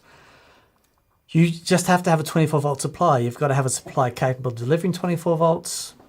Or an adapter that delivers 24 volts. There's just no way around it. But if you power it properly, they are just the best sounding analog delay. Really, really magic. So do you do a 24 volt adapter? Sure do. Called the Electro Man. Funnily enough. So there's various adapters you can get to attach to your power supply if it can supply the enough current at 9 volts to make it up inside the changey thing, which Dan sells. It's called the Electro Man, and that will change the voltage and supply enough current to power it. Yes, correct. And the right polarity. Yeah. So there's very little current required but you do have to have the correct voltage, otherwise it's just not going to work. So yeah, you plug, actually it'll receive any voltage, but plug any 9-volt supply into it and it'll deliver the right thing. And there are other people that do something similar, but I think that was one of the first ones that we designed. Come like, I've got to power my memory, man. And so yeah, it's yeah, but boy oh boy, power those things properly, and gee, they sound good. Yep, there you go. Failing that, you could use the separate electroharmonics one and just run that as a separate wall wart. And the good news about separate wall warts is they are isolated, right? Completely. Yeah. And that's so important. So important. You can have voltage pumps and that sort of stuff, but if it's not isolated, it's not doing the job. It's super, super important. Yeah, there we are.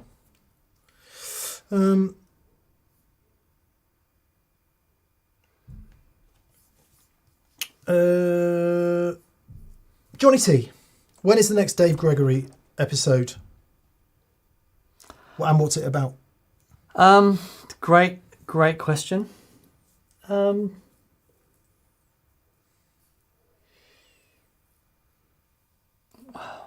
What's a show we could do with Dave? Would be good. Did we, when we did Rickenbackers last, was it 12 strings? Or was it all Rickenbackers? I think we did all of them. You brought all the famous XTC guitars out. I'm getting more interested in 6-string Rickenbackers again. And it's Tom Bookerback's fault. Tom has a lot to answer for. Yeah. Yeah, what could we talk with Dave about? We'll find something. See if he'll come in again. Yeah. It's always a good conversation. Oh, it's lovely. He's so great. He's so great. Jan Krakowiak, and I hope I've said that right, Jan, who is in Poland. And he says, I got a Strat from my birth year. Fortunately, I'm still considered modern vintage, so it's a 1994 Clapton Signature Strat. Congratulations. He says, what's your opinion on lace sensors? I used to get great sound. I had 3 gold lace sensors in my old Strat. First Strat I'd ever owned, and it was what were they called? Actually, no, it was because I had a HM Strat, a pink heavy metal Strat, which isn't the Strat, of course. It's but anyway. It's funny how things get burned onto your memory. I've got a very clear picture of the HM Strat advert, right, in Guitarist magazine. Burned into my brain. Because all the guys in the band said, oh, you need a Strat. I went, right. And I came back with that and they were like, no. But I had a Strat Plus and I had 3 gold lace sensors in it. And I thought they were fabulous. I then modded the guitar. The guitar was already routed for 2 humbuckers in a single coil. So I just got a new pickguard, I think, and had a Seymour Duncan Invader put in the bridge and a bunch of shenanigans. I ended up with a JB in the bridge and what's the other one? The low wind Seymour Duncan in the neck and something else in the middle, and it was a great guitar. But yeah, I loved that.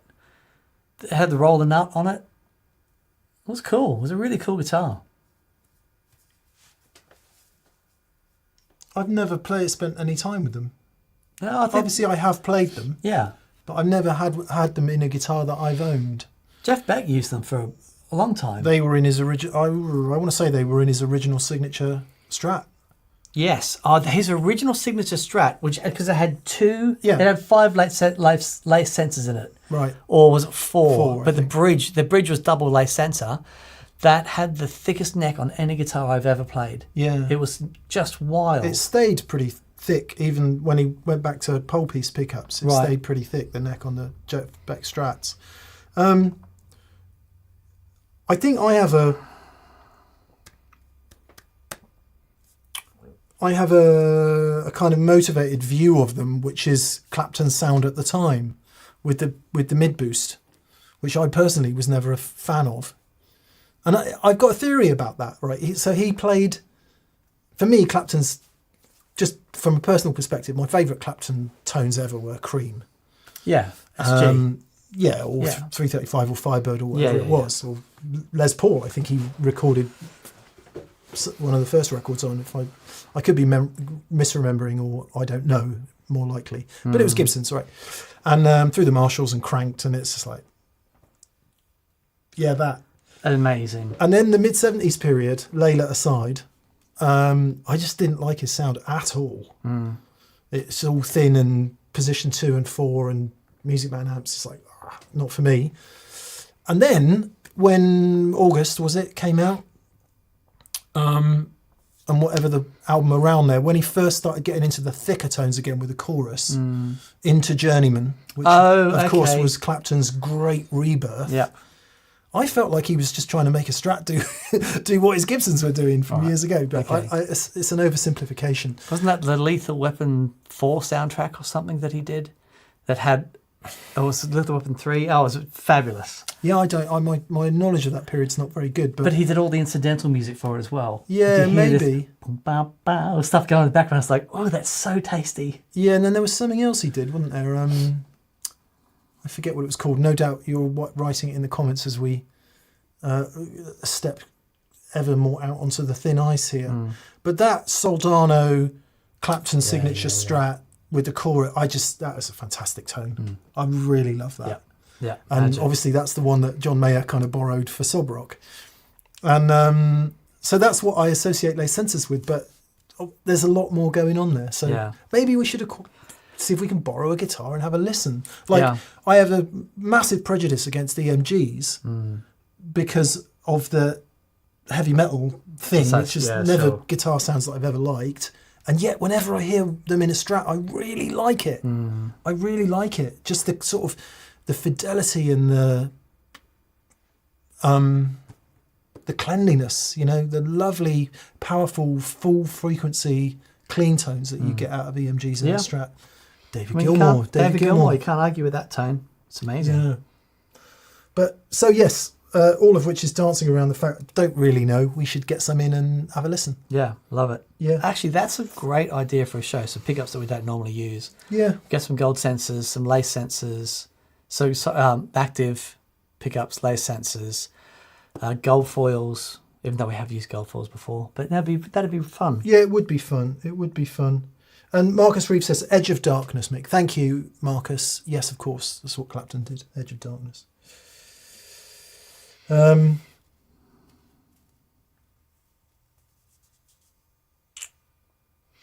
Yeah. Anyway, Theory of Mine says, Kirk Hammett is in some articles saying that active pickups have had their day. Oh, that's very interesting. Bill Green says, it's not an oversimplification. That was literally the design brief of his mid boost to make it sound like his SG. To make it sound like his SG. I never, if that's true, I promise you I didn't know that. That's wild. Yeah, okay. Let's get into it then. I think, back to what I said earlier about it's okay to reconsider, isn't it? At a point when you're ready to reconsider, and it's good to go around that stuff. Yeah, definitely. I'm back to the discussion earlier. I'm sort of semi looking forward to the day when I reconsider digital modelling, because I do it about once every 10 years, 5 or 6 years maybe, and buy whatever the latest thing is and listen to it and decide it's garbage and get on back to tube amps again. But one day, and maybe A2 will be the day, that will be the changing point. So it's not a permanent closedness, it's just a temporal one. Yeah. Yeah. But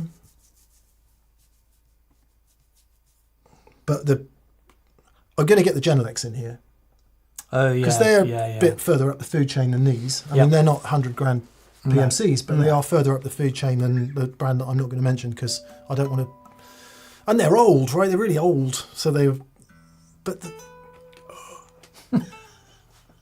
it was more fuel to my motivated cognition view that analog is always better. And we haven't been in a situation yet where that's been just disproven. It hasn't been disproven yet. No, but that's what I'm saying. Yeah. As of yet, and there's every chance that it might be. Yep. Yeah. Similarly, I wouldn't want an analog recording device. Yeah. At this point. No. like a tape machine and a big. Actually, that's a lie. I totally would. we couldn't afford the tape. Is the truth of the matter.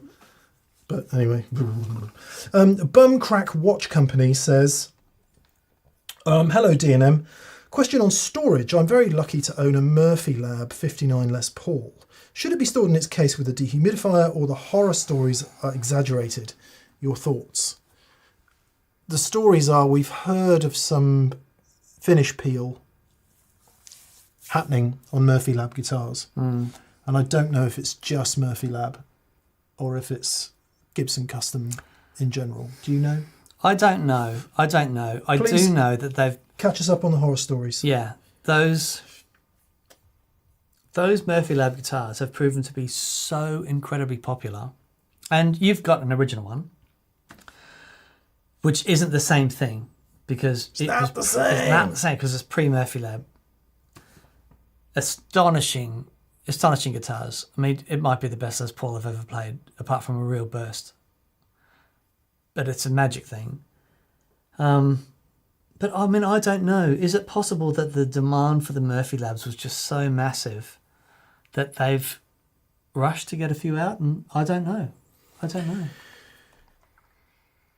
Could be.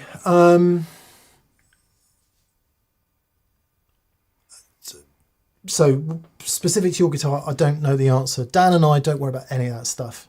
In fact, I deliberately leave my Nitro guitars out of their cases. In fact, I leave all my guitars out of their cases because I feel laughing boards at the ready. I just feel like they don't work when they get left in their cases. And they come out and it takes me, especially the Gibsons, it takes 10 or 15 minutes to get it in tune. Yeah. It just takes 10 or 15 minutes to feel like it stopped hating me. And I know that's all bollocks, right? But I just find that I find they're best left out in the playing environment in which you play them. Because they get used to the humidity, they get used to everything. Now, if you live in a very humid area or a very dry area, then the case is the best place for any guitar. Yeah. Because it's subject to, adverse weather conditions. But here in the UK, we have a very temperate climate. We have mid-humidity, so perfectly reasonable levels of humidity. Very rarely super wet, very, very rarely super dry. So we leave them out, haven't had any problems. I've got an actual Murphy Gold Top, as you know. Don't have any problems with that. A couple of VOS other Gibsons, no problems with those. My Collings guitars, all really super high-end Nitro, I leave them out, no problem. The old Strat, I leave that out. No big deal. So I would do a little reading around those horror stories and find out if there was something specific to a batch. Yeah, so hello Sailor. G'day Joe, hope you're awesome, mate. Hey Joe. He says they put too little plasticizer in the paint to get the lacquer checking. Right. I bet the horror stories are from the early ones. Potentially. That's interesting. I mean, to be fair, my Gold Top is a bit papery to the touch. Okay. It looks magic. Yeah. Yeah. Yeah, Alan Rutherford is saying, in the Murphy Lab ones, they use a specific nitro to ease the aging process. It would be another question to ask would be, have those problems happened in specific weather or humidity conditions? Like, is there something consistent with the ones that have gone wrong? Yeah, okay. I remember I left my guitar, my old Gem, and when I was studying in Mackay, I left it in the boot of my car. I'd been out one night, I'd had a few beers. I thought, it'll be fine in the boot of the car. And of course, Mackay in North Queensland gets unbelievably hot. I opened the boot of the car the next day. I'd slept in because I was a bit boozy. I woke up at about, 10:30 or something. I went down, opened the boot of the car, and the fretboard on the Gem had peeled off.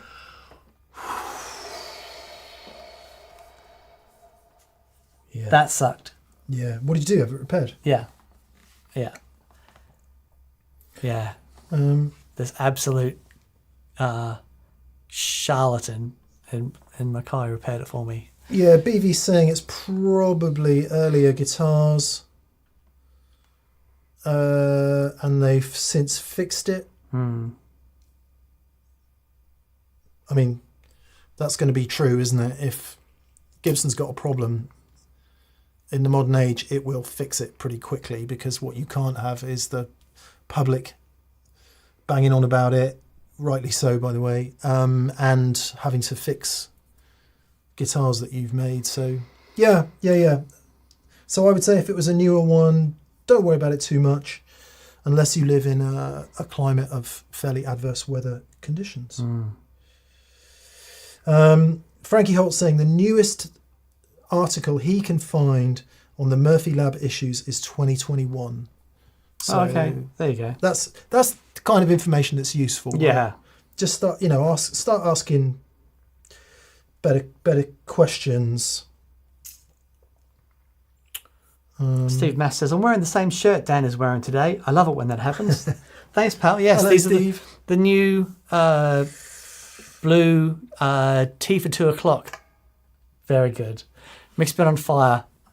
Oh, he's always on fire. But I love it. I Very feel good. like I'm on fire today. Ooh. Yeah.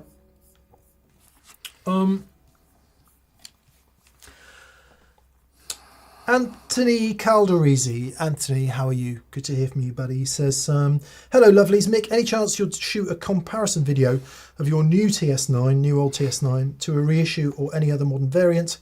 I always look forward to VCQ. Best start to my week. Thank you, Anthony. Thank you, mate. Yes, we've made that video. Okay. We haven't done an exhaustive AB.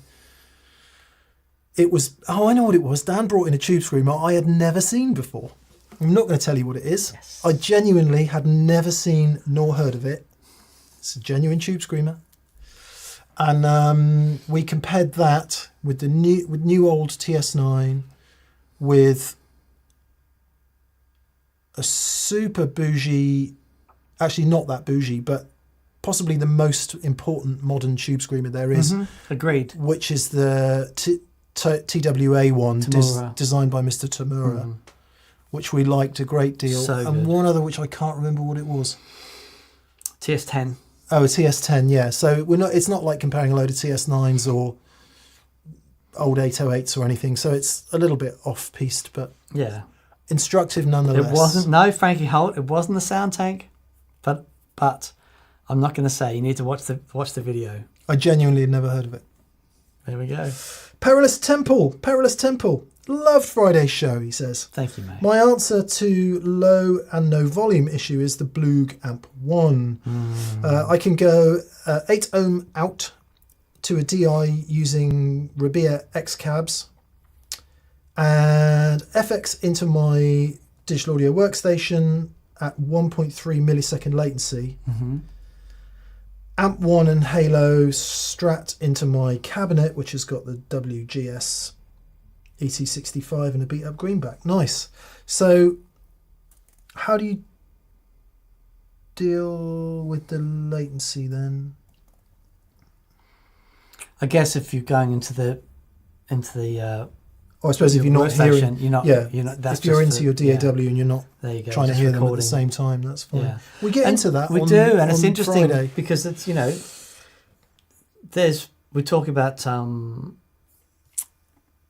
what do you call the tapping off from the speaker output to with like a a cab IR and sending that to front of house, and that works great, because then it's not the same thing as the sound of the source on stage. But anyway, we do get into it, and it's very interesting. Very interesting.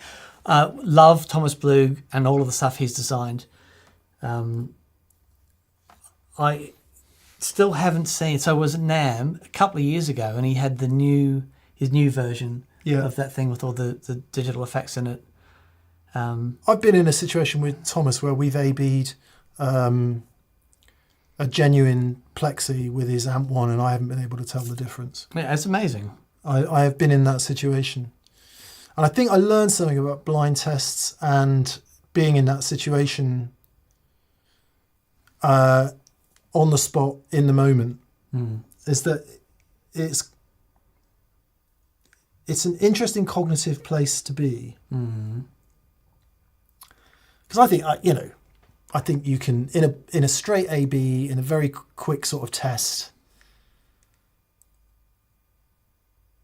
it's easier to be confused. And that's cool. I think where the differences really start to open out is when you use the thing. Yeah. And you use it day in, day out. And I'm not saying that from then when you know what it is, you can become biased against it.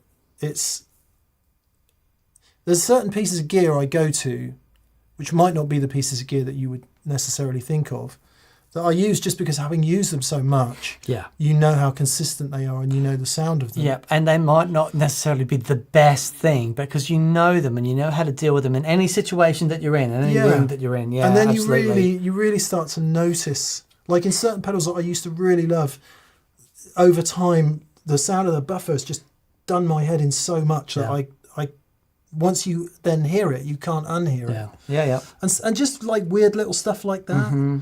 Equally, in the show on Friday, you'll hear a bit of incidental music that goes over some captions. And I was like, oh God, I just need some new incidental music because we've used the same incidental music forever. So I used part of the same incidental music and I just played some guitar over it. And over the guitar, because I had 25 minutes to make the music, I plugged it straight into Logic's amp sim. Yeah. And just did it straight into a sound card because for that, it's more than good enough for that purpose. Yeah. And I'll tell you what is interesting as well. When I was recording my album, the EP, on one of the demos, I was just like, hey, I need a solo in here. I'm just going to quickly throw something down and I'll do something properly later. And it was 2:00 in the morning. I plugged into the page and I put the page into the UA input and I just used one of their amps, like an AC type thing. And I just quickly whip this off because I need to hold this place for this sound. Yeah.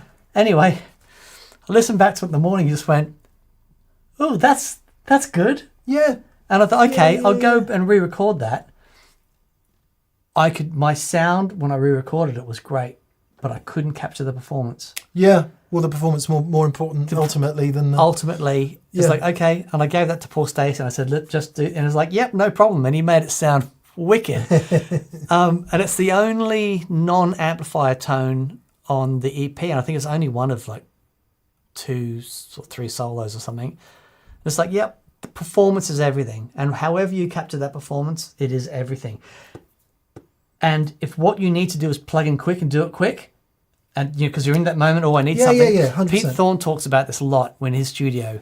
The most important thing for him when he got an idea, he needs to sit down, bang, and be in. It's really, really important. Yeah. That, and I guess that was what I was trying to say. It's the familiarity that helps you get the work done.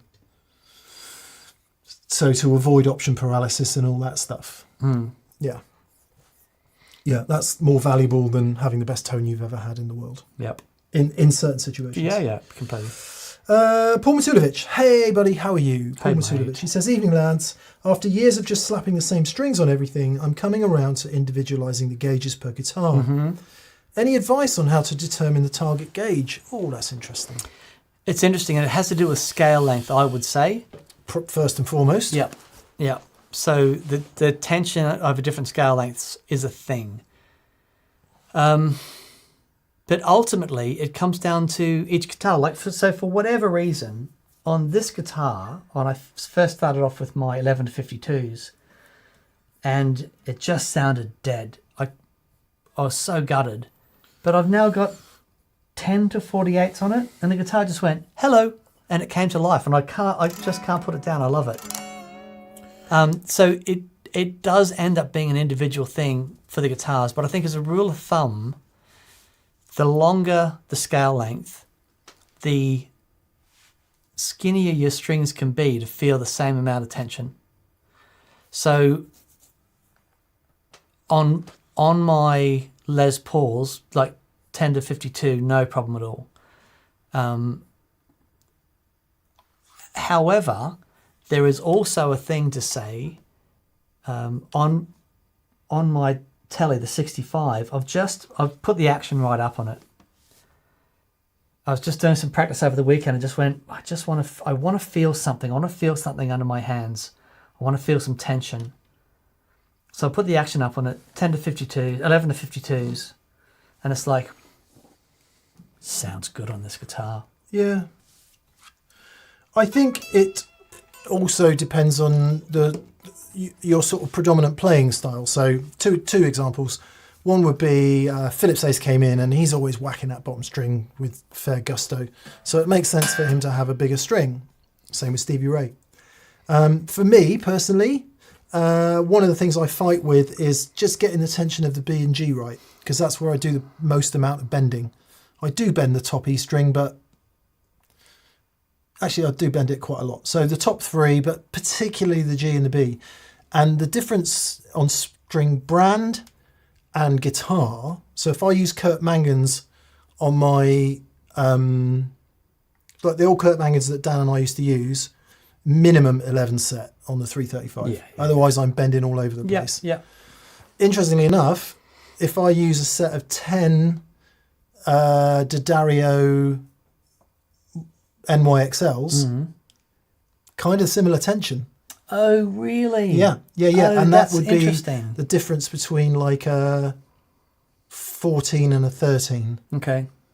And then for my string joist set, I would say the brand tension, and this isn't bullshit. This is about how they make the string, is somewhere between the two. So 10.5 set works great on pretty much all the guitars actually, but I can't do the Philip Ace thing with a big heavy bottom string. I've been going down in gauge for my bottom strings because I just don't hit it as hard. So I don't want it. I want it to sound twangy. Yeah. Okay. And with apologies for the personal example, I think maybe that's what you're getting into, Paul, where you play in a certain way, and if you never bend the B string, then go for something fatter. Because it's going to improve your intonation on chording. I'm not saying you do that, but just as an example. And if you play mostly down here and you don't do a lot of whatever up there, you can get away with a slightly heavier set. Yeah, sure. Which is going to potentially improve things like your intonation through chords and all the rest of it. So, but yeah, fascinating journey. And some days I think I prefer a 13.5, some days a 14 on the B. And then G string, some days a 17, some days an 18. And yeah, sometimes the 18 just feels a bit like the 7, I totally get that. Yeah. For the, and obviously change the numbers for your particular, where you sit on the string thing. But yeah, yes, very much is the answer. Right, Dan, sorry, because we had so much guffing on, largely my fault. We are going to have to hurry up a bit. Yep. Matty Usitalo. Hi, Matty. Let's see if there's a super chat from you, buddy. Can't see one currently, so we'll just check that, but there's no super chat listed. But Matty, thank you anyway. Daniel Mincher, he says, hope everyone's well. Take one from the chat. Dan, thank you for your generosity. I think we've taken a lot from the chat tonight, so we'll push on if that's okay. Happy Monday, says Rhino Jam. Hello, Rhino Jam. Hi, mate. I've been thinking about upgrading my 335. What makes for a great set of 335 humbuckers? Clarity or compression, woodiness or chime? Any favourite sets? Love the new room. Thank you, Rhino Jam.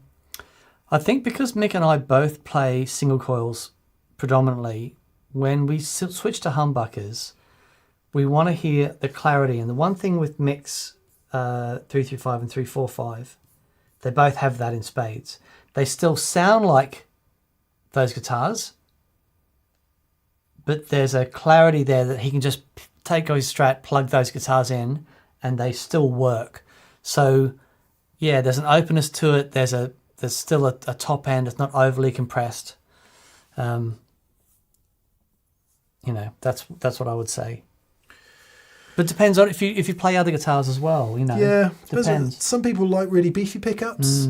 Some people like area pickups.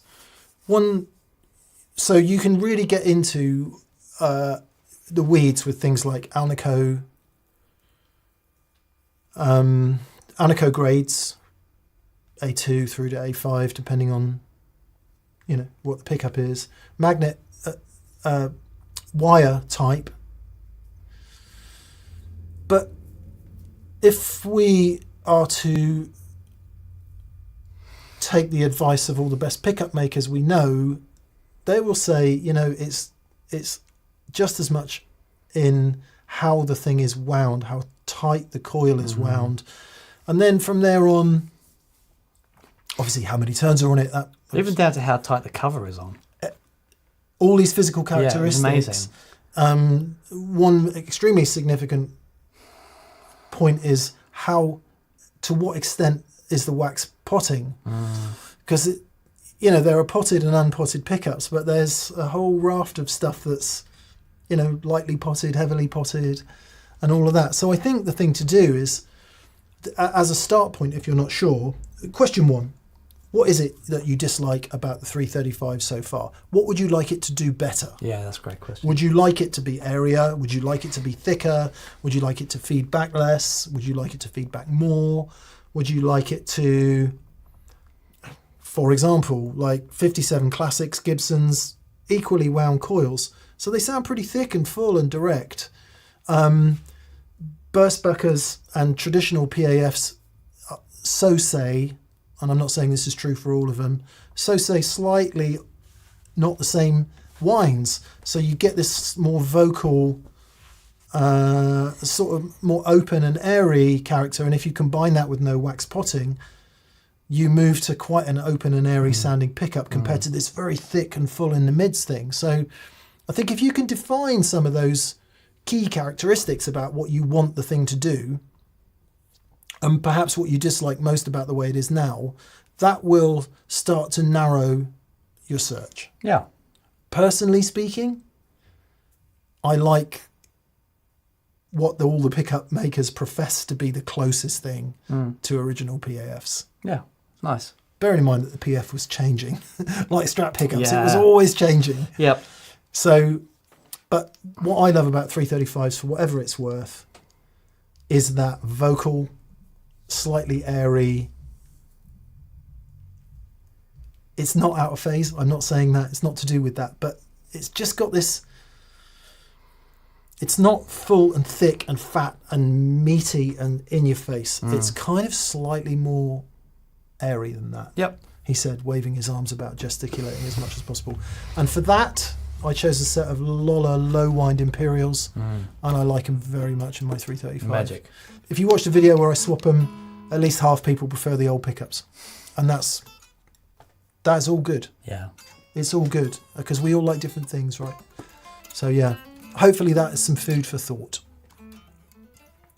Joshua Schwartz, hello Joshua. He says, happy Monday. What are your thoughts on Mario Martin S-type guitars?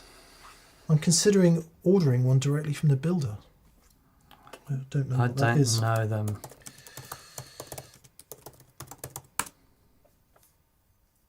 Oh, nice. Mario Guitars. Okay. Nashville, Tennessee. So I guess, what can we say? We can put Mario Martin in a similar camp to Exotic, to Nash, Danocaster, to yeah. Nash. So they look like very vintage specific. No pre-ordered parts, handcrafted right from the start. I mean, nice. I wonder if he's got a cease and desist yet. Probably. Yeah. Yeah, I mean... They look good, though. I've never played one, but those guys that do that, if they end up selling a decent number of guitars, it's usually a pretty good indicator. Yeah. And there are things that those guys really... really careful about saying things like better and worse, because we all like different things. But in terms of traditional vintage specs, certain processes, wood selection and all of that, the small builder is able to do it in a different way than the large builder is able to do it. They don't have the overheads and stuff, but they look great. They look great. They don't really know them, good. but if you like them, mate, then that's fabulous. If you Well get done. one, let us know, please. Let us know. Josh Lawless, hey Josh. Hey Josh. He said, oh yeah, you had some really sad news. Josh said, we had the first gig since the death of our guitarist this weekend. Raised almost 10k from the show for his family. Oh, The power wow. of music. Well done, mate. That's amazing, mate. Well done. I hope that puts into some small perspective the bloody pointlessness of arguing about digital and analog and all of that. You know, it's important to put brackets around the context of what you're talking about, and we get very kind of about it, and you know, but actually what you've just said is infinitely more important, and Completely. thank Yeah, you mate. for the perspective. Yeah, And completely, good on you buddy. for raising the cash, man. Yeah, well done. Good on you. Good Music, on music can do that in a way that few other things can, and it's really brilliant. you. Yeah. So well done. Yeah. Congrats.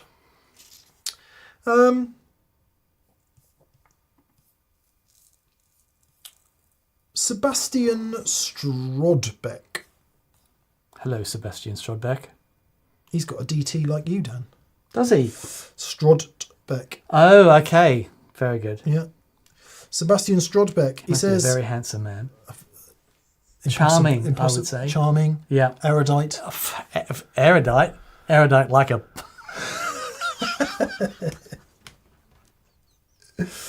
He says hi. He says hi, says Sebastian. Yeah, I got my first gig with G3S Atom, and it was great. Much better sound. Awesome, buddy.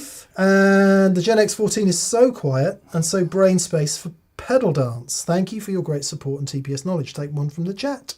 Ah, bless you, mate. That's wonderful. It's nice to hear, Sebastian. Wonderful to hear, buddy. I've got one here. Here's one I found earlier.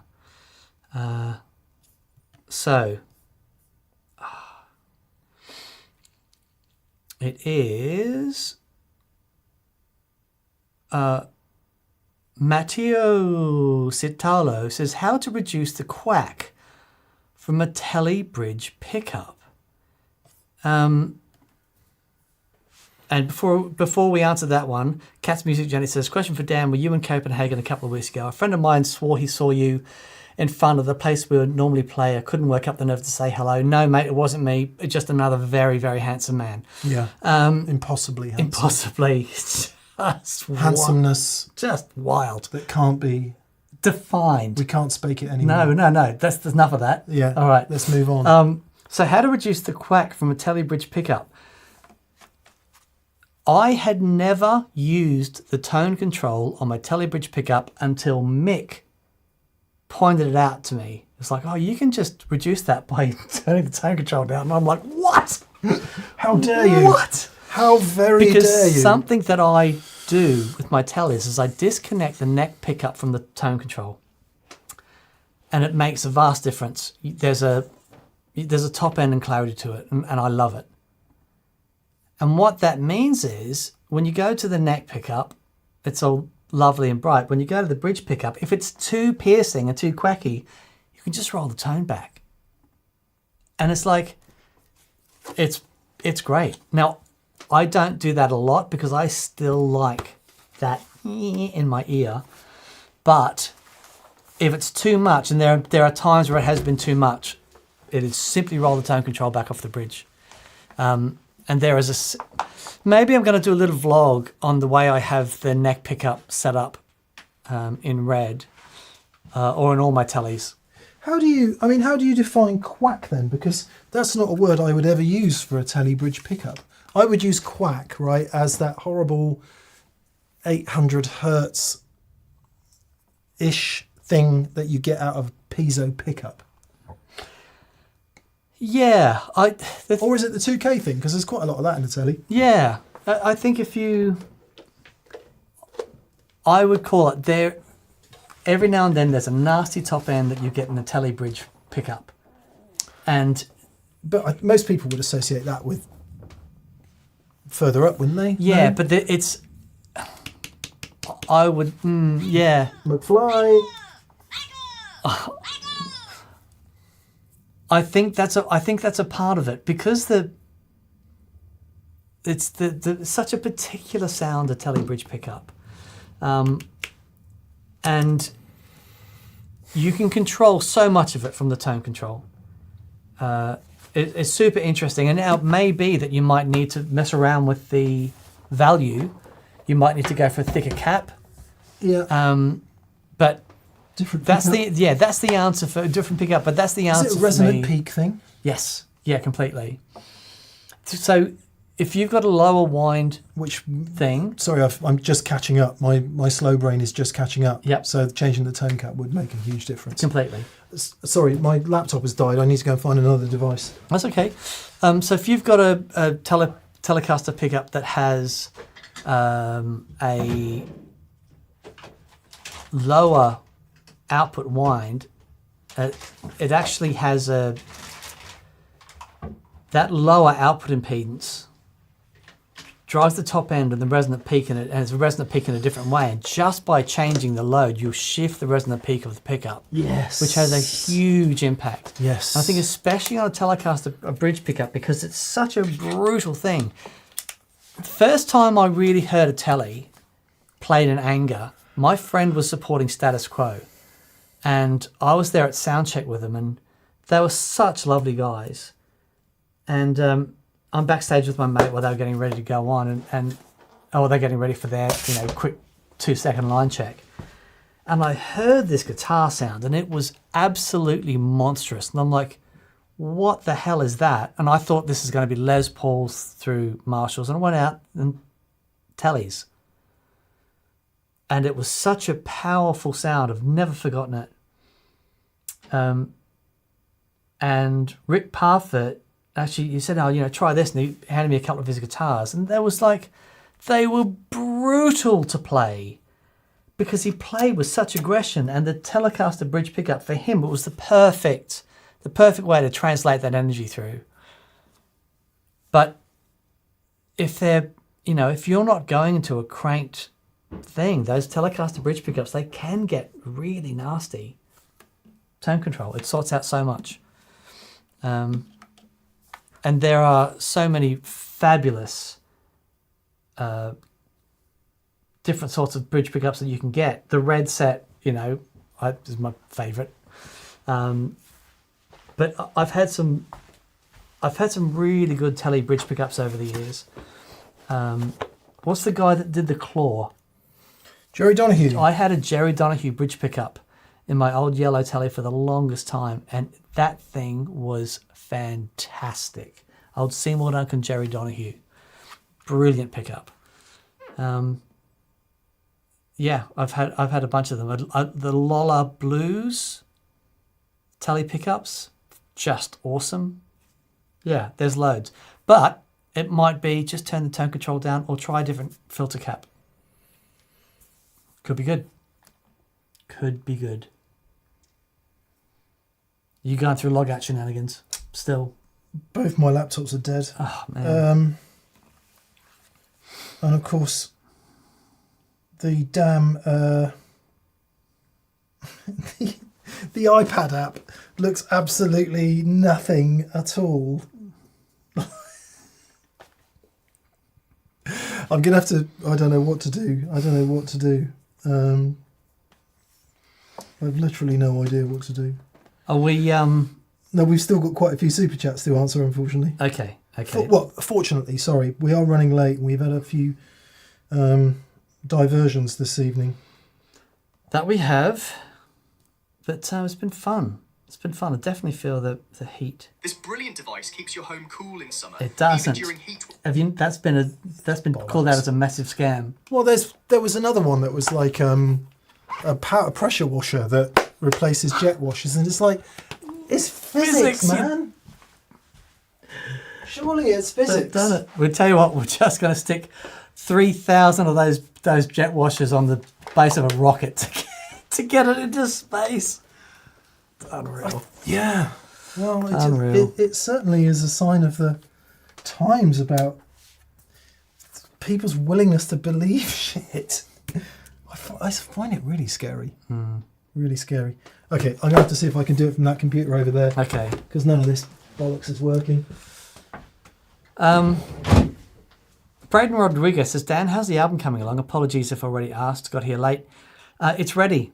It's ready. I just need to push the final button. Because what I need to do, I've never done this before, right? I've done it all on my own.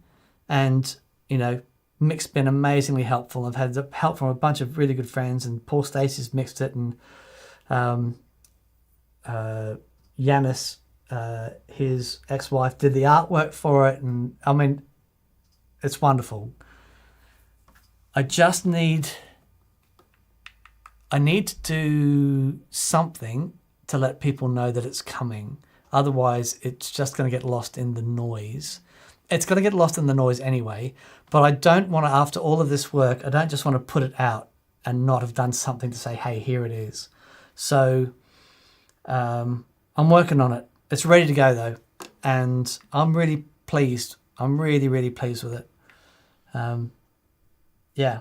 So thank you for asking, and it will be, I don't know when, but it will be out at some point in the future. Yeah, thanks everyone.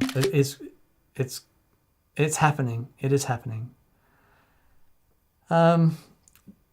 Jeremy Addison Boise says Jerry Donahue was a magic man. He did stuff on a Telecaster that I'd never heard before. Yeah, but so much creativity and intent in what he did with a telly, and to actually be able to play like that and pull it off live was wonderful. And he was so influential with so many telly players. They're like, oh, it can do that. It's amazing. I think a big thing of that as well is that because the telly was so bright, but because of the fixed bridge thing, so you could do these bends and everything would stay in tune. Yeah, it's really magic, and no one did that better than Jerry. It's so good. Okay, with apologies, I've lost the main chat, so you'll need to keep an eye on that, Dan. But No worries. I do have the remainder of the super chats. Okay. Which we'll work through relatively quickly, again with apologies. Yeah, I don't know quite what's happened. Both of my laptops have died.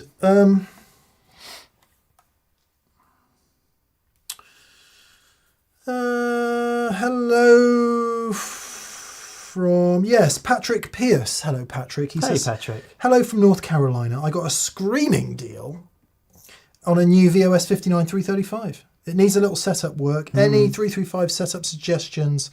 The B string is a little dead. That'll be the nut. Yeah. Never underestimate the importance of getting that nut right. More than likely will be the nut, but it could also be the saddle. 59 should have the steel saddles. So, I mean, the only thing that's going to make us... It could be the string. It could be the string, so I'm assuming you've taken that. Matt Montes shared something with me which I just didn't know. He says every time you put a set of strings on, shake the string out. And he said if it hangs sort of straight and in a sort of natural, it's good. If it S-bends or if it has got a weird shape to it, it's no good. Bin it. Oh, man, that guy is just so full of golden nuggets. And he said it won't resonate properly. Oh, like, okay. What? And I of all the people in the world I trust with guitar stuff, I trust Matt. He's done thousands. Yeah. Thousands of referrets, let alone thousands of setups on really serious people's guitars. Anyway, so string number one, number two, saddle or nut, and it's hard to imagine it being anything other than that. But given that is the singing length of the string, check that it's not impeded beyond the nut in some weird way. But yeah, check those things. It's not uncommon, unfortunately, even on expensive custom shop guitars, for the nut to need to be done. As a point of opinion, which is backed up by Matt, if you send a brand new guitar out with the nut cut too low, the nut's got to be replaced. Yep. If you send it out with a nut just a bit too high, it can be fettled to the customer's preference. Yep. Completely. So I'm not necessarily suggesting they do it on purpose, but it is a far smarter strategy than cutting it too low. I remember when I was living in Singapore, at the end of the gigs I was doing, I stayed at a friend's place for a few months. And I was doing some setups for musicians there to, just to pay the rent and stuff. And there was a Strat, an old Strat came in, and it just sounded and played absolutely magic. But one of the things it had was the nut. It was a little bit too tall. Yeah. but there was something about it that it just resonated. It was an amazing thing.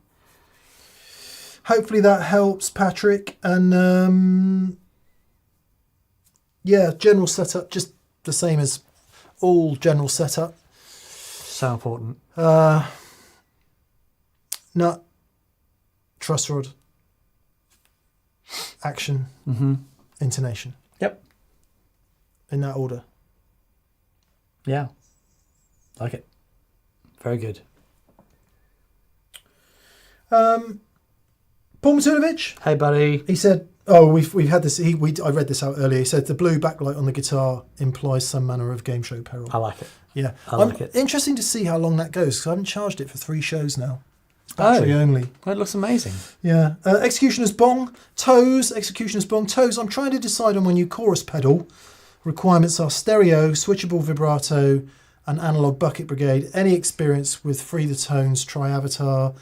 Thanks and love from Indiana. The Tri-Avatar, I don't believe, is Bucket Brigade. No, it's digital, isn't it? Yeah, it is. So I think... So when you say stereo, do you mean true stereo dual line chorus? And what was the Switchable vibrato. Did Diamond do a stereo one? Is it the Dunlop one then? The only true stereo, well, there's not switchable. There's a mix control on the Red Wing, but that is true stereo dual delay line. Isn't there?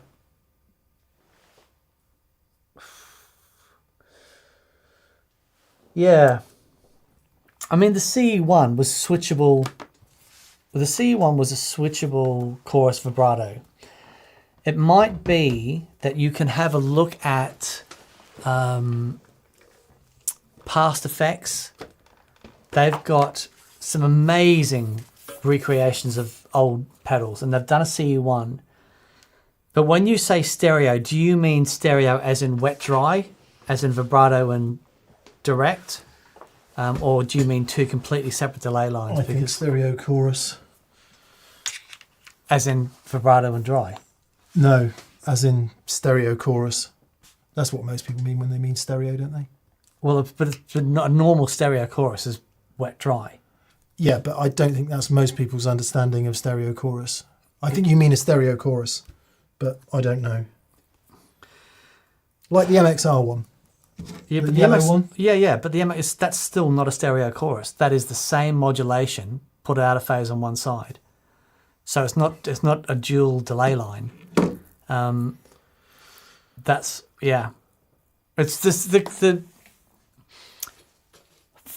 Analog Man bi-chorus, or is that mono? no, it's still mono. It's still a single delay line. Electro-harmonics, stereo chorus. What about the TC Electronic? SCF? Single delay line. It's Right. a single delay line. Yeah. There's a lot of that stuff that claims to be... Well, I mean, it is stereo in a sense, but what they do is they take... You've got your analog line, and then it splits off, and then you've got your delay line. But then what they do, where the signal mixes back into the original signal, they split the delay line, they send one side out of phase, and then they put both those back onto the left and right.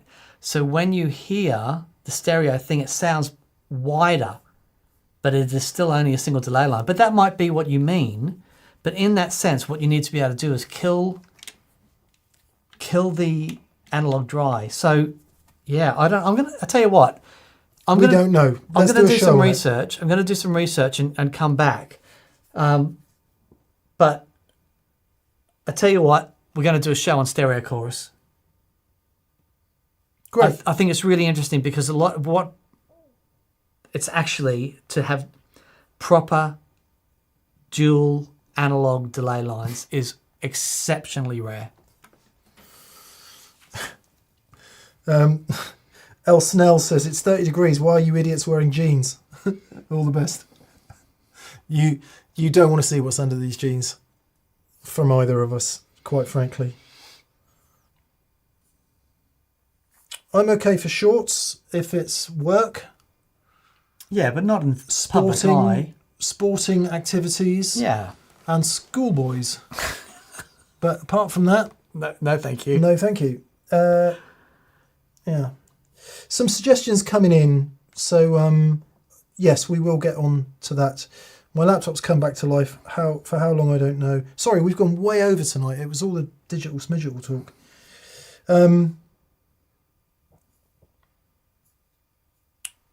Rhino Jam. One of my favourite vlogs of all time was the building of the studio. Any chance there's another one coming with the bar? We didn't film it. We were drunk. I will be candidly honest, as I am from time to times. It was an utter depressing and put me in a very bad state of mind, pain in the arse doing this room, because it took so long and there were so many problems, and I felt so bad during the doing of all of it that, or most of it anyway, that I just didn't feel like picking up a camera. It was, and it still is,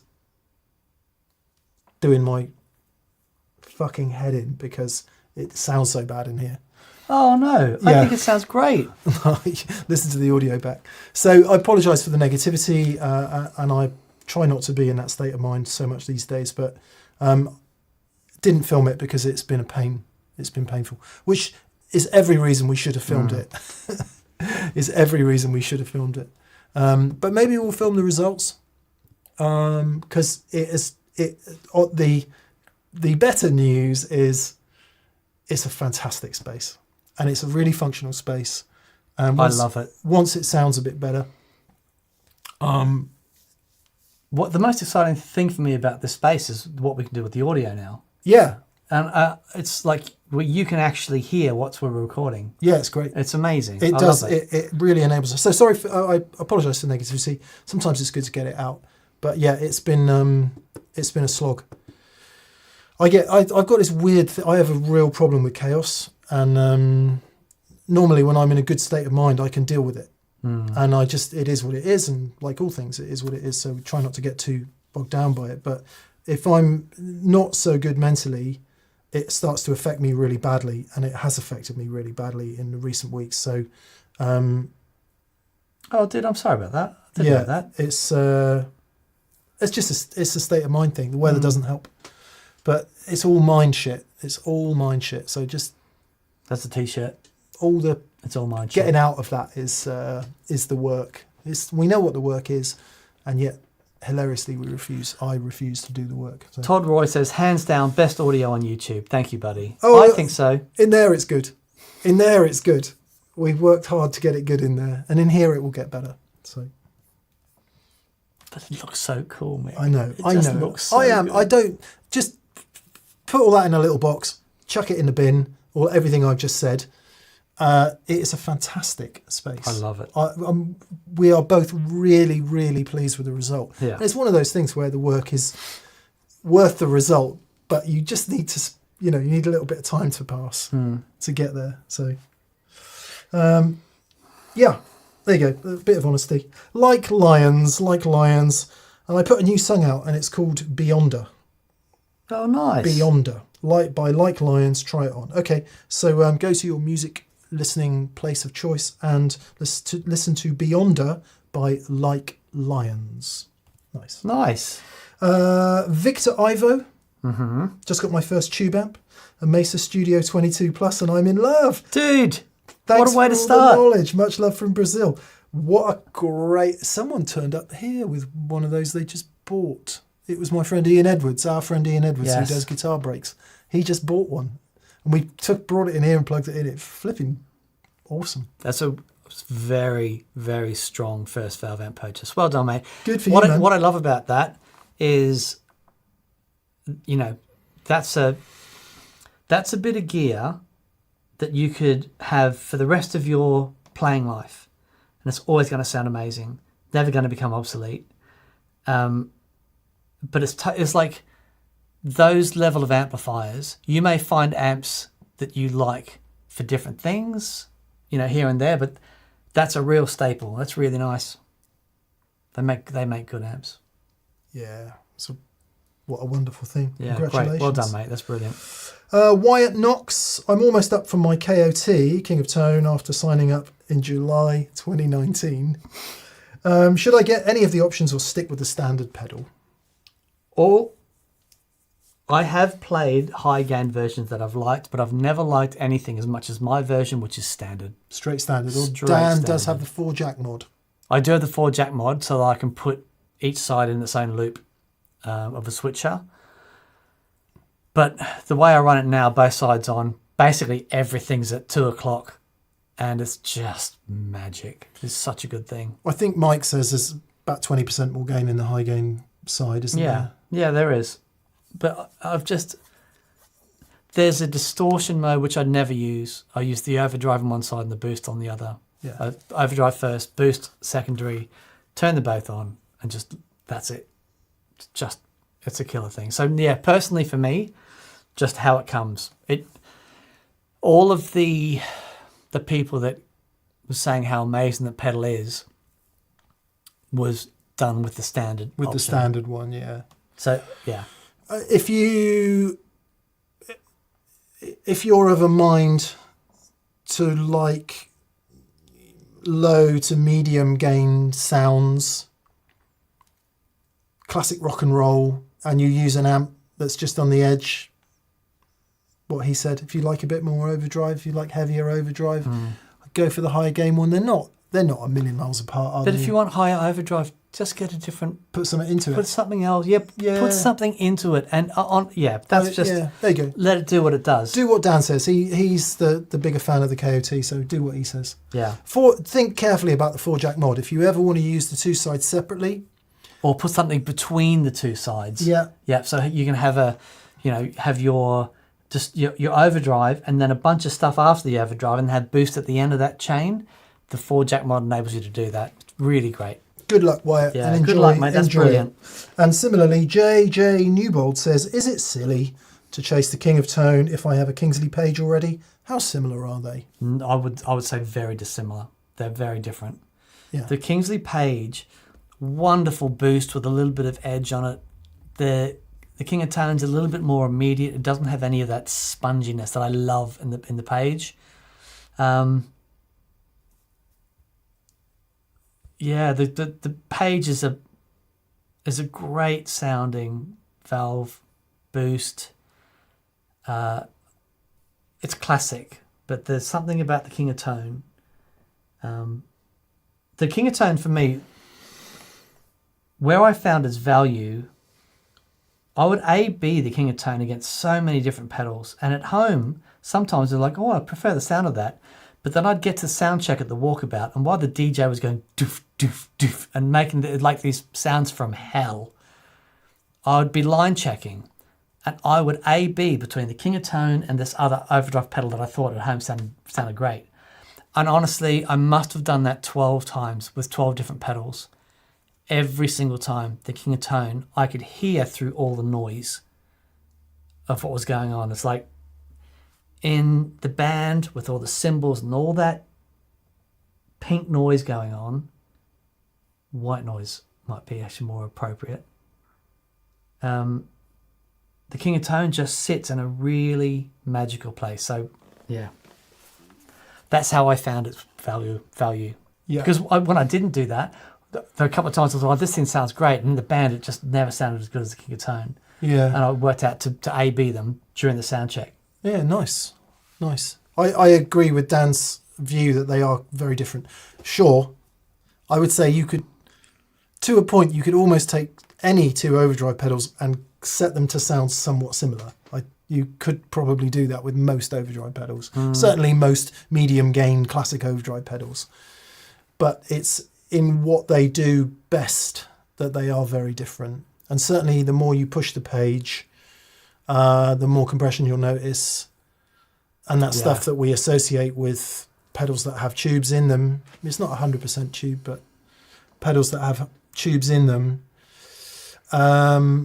But to me, the King of Tone is always strong. It's always direct. It's always fast. I don't know if that's a slew rate thing or what, but it's always like... Yeah, the amount of work that went in with Mike and the Japanese gentleman that he has building them, the amount of work that went into just choosing the components, I mean, it's wild. Yeah, it's a cool thing, a really, really cool thing. After Joe says, "Don't say that, Mick. Jim Lill will come find you." I would like him to. I also want to know, has anyone met Jim Lill? Please confirm or deny if you've met Jim Lill in person. I'm interested in the answer to that question. Okay. Yeah. Not saying anything. Nathan Lundy Maynard. Nathan Lundy Maynard is the penultimate one, and sorry we've gone so far over tonight. He says, "Hello, gentlemen. Using the Source Audio Collider after seeing it so much on your show, how do you get around the phase flip when running it to only 1 amp?" We use it wet dry all the time, and I've never known a phase flip. No. So get the Neuro editor and get in there and see if you've got something turned on that shouldn't be turned on. To reiterate, we use it all the time, wet dry, and I've never noticed the phase flip. Could be if it has a true bypass or buffered bypass mode, and it might be that the buffered bypass mode flips the polarity. Yeah. I'm spitballing here, I don't know. I am spitballing here. I have to have a look, but yeah. That would be a possible scenario. It might be that if you run it in, because you can run it in series mode, reverb delay, or you can run it parallel. Might be something to do with that. Might be something to do with the stereo setting. So get the Neuro app, if you haven't already got it. You download it to your device, and then you pair the pedal with the Neuro app, and then you can see everything. I do have I spent like ages trying to find the kill dry. Yeah, and it might be not only the kill dry. Check your trails setting. Yeah, because it might be that you're going into a mixer and and that mixer is flipping the phase as well. So give that a look. Yes. So Nathan, the good news is we know that it will do absolutely polarity equal affected sound. It will do that because we do it all the time. We've never had to phase correct it. It's just so you know. And Stephen Cattian, last in this week. Hey Stephen, sorry you've had to wait so long. He said, please explain how wattage, so we've got a nice simple one right at the end. Please explain how wattage and ohms affect speaker sound. I'm especially confused as to why some speakers are 16 ohms while others are 8, but they look the same. Also, some fans, amps maybe, have lots of inputs. This is a really long question. We did do a video on this, some of the differences in matching, having some, what does an amplifier sound like at 16 ohms driving a 16 ohm cab, at 8 ohms driving an 8 ohm cab, at 4 ohm driving a 4 ohm cab, and we did some comparisons about what we could discern as the differences. Yep. It's quite in depth, that video, and that will take you through all that sort of stuff. The wattage is about power. Right, it's the reason that you've got a 100-watt light bulb or a 100-watt amplifier. It's about the ability to create power, or how much power it can deliver, right? And so within that, you've got voltage and current, and the combination of that gives you the wattage. So, for example, if I've got 10 volts and 10 amps of current, that you end up with 100 watts.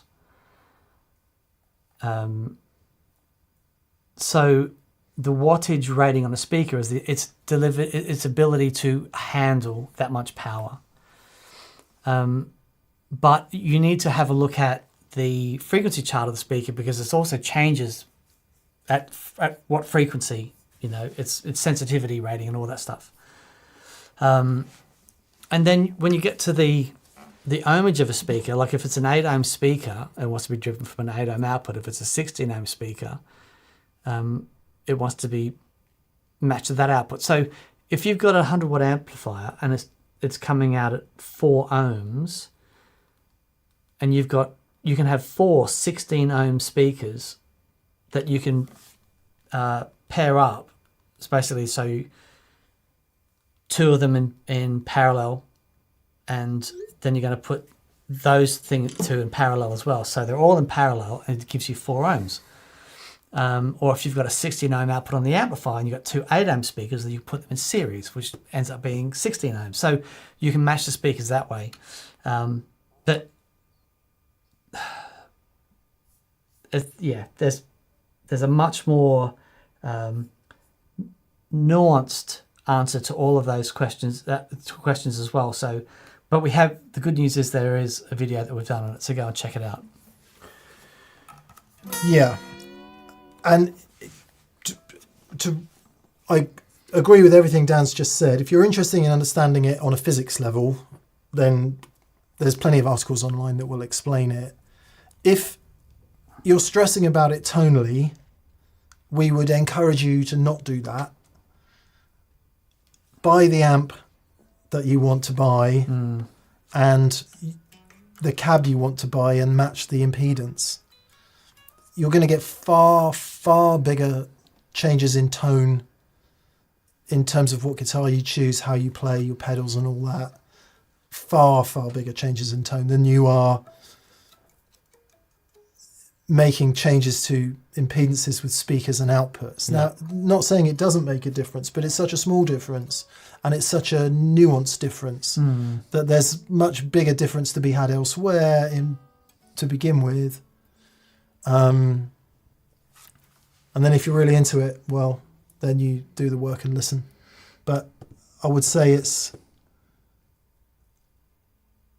not something I've ever worried about. Yeah. So if I've got a Marshall, it generally wants to be running 16 ohms into a 4x12 because that's what Marshalls do. And if you've got a Bassman, it's going to be running 2 ohms into 410s, and that's what happens, which is unusual. And if you've got, I grew up playing 8 ohm stuff. Like all the boogies were always 8 ohms. I don't know why. All the cabs are always 8 ohms. And so that's what I wouldn't worry about it too much. Yeah. But that might be some ignorance on my part because I've never dared understand it anymore. Because probably like Dan, if I try and understand something, what then ensues is 6 months of critical listening. Yeah. And being more confused at the end of it than I was at the beginning. Yeah. By and large. So, like, for example, say you've got an amplifier and it can output 4 ohms and 16 ohms, right? And you've got a 4x12, and in that 4x12, you've got 16 ohm speakers. You can wire that up for 16 ohms, right? And then the amplifier is going to be working a little bit harder to deliver the power to those speakers. It's going to sound a certain way, sound amazing. You can then take the 4 ohm output, rewire those speakers from split series and parallel to straight parallel, and you get 4 ohms, and this amp doesn't have to work as hard to deliver the same current to the speakers, and therefore it can give you a little bit more headroom because the amplifier doesn't have to work as hard. But that's a relationship between the ability of the amplifier to deliver power and current through its output transformer and the way that the speakers handle that. It's all, if you think about it too much, you're going to miss the point. All I would say is get your if you can just match the ohmage rating and the wattage rating for the speakers to the amplifier and find one that you like. That's it. There you are. And Lintales EX comes in at the end and says, higher ohm output from the amp to a lower ohms stresses the transformer and can damage your amp. That is true. So that's good advice. It's best to match it, as Dan just said. Okay. Chris Quinn says, you guys are still on. I'm assuming we're talking about tube screamers now. No, we're going to go. Sorry it's been so long. Thanks for being with us. We really hope you enjoy Friday's show. It's one of those shows that you do have to watch. Because if you have it on in the background, it probably won't make any sense. Yeah. So there's a bit of concentrating to do.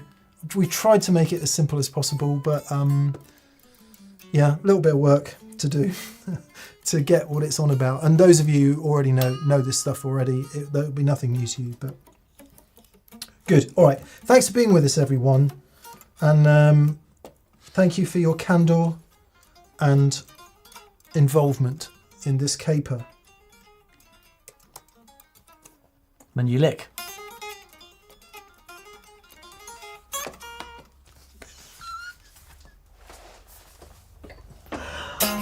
It's good. I like it. No, you don't. It's awful. Yeah. It's nice. It's not. It's terrible. No, it's good. What you want to do is play it faster and sloppier. Then it'll be good.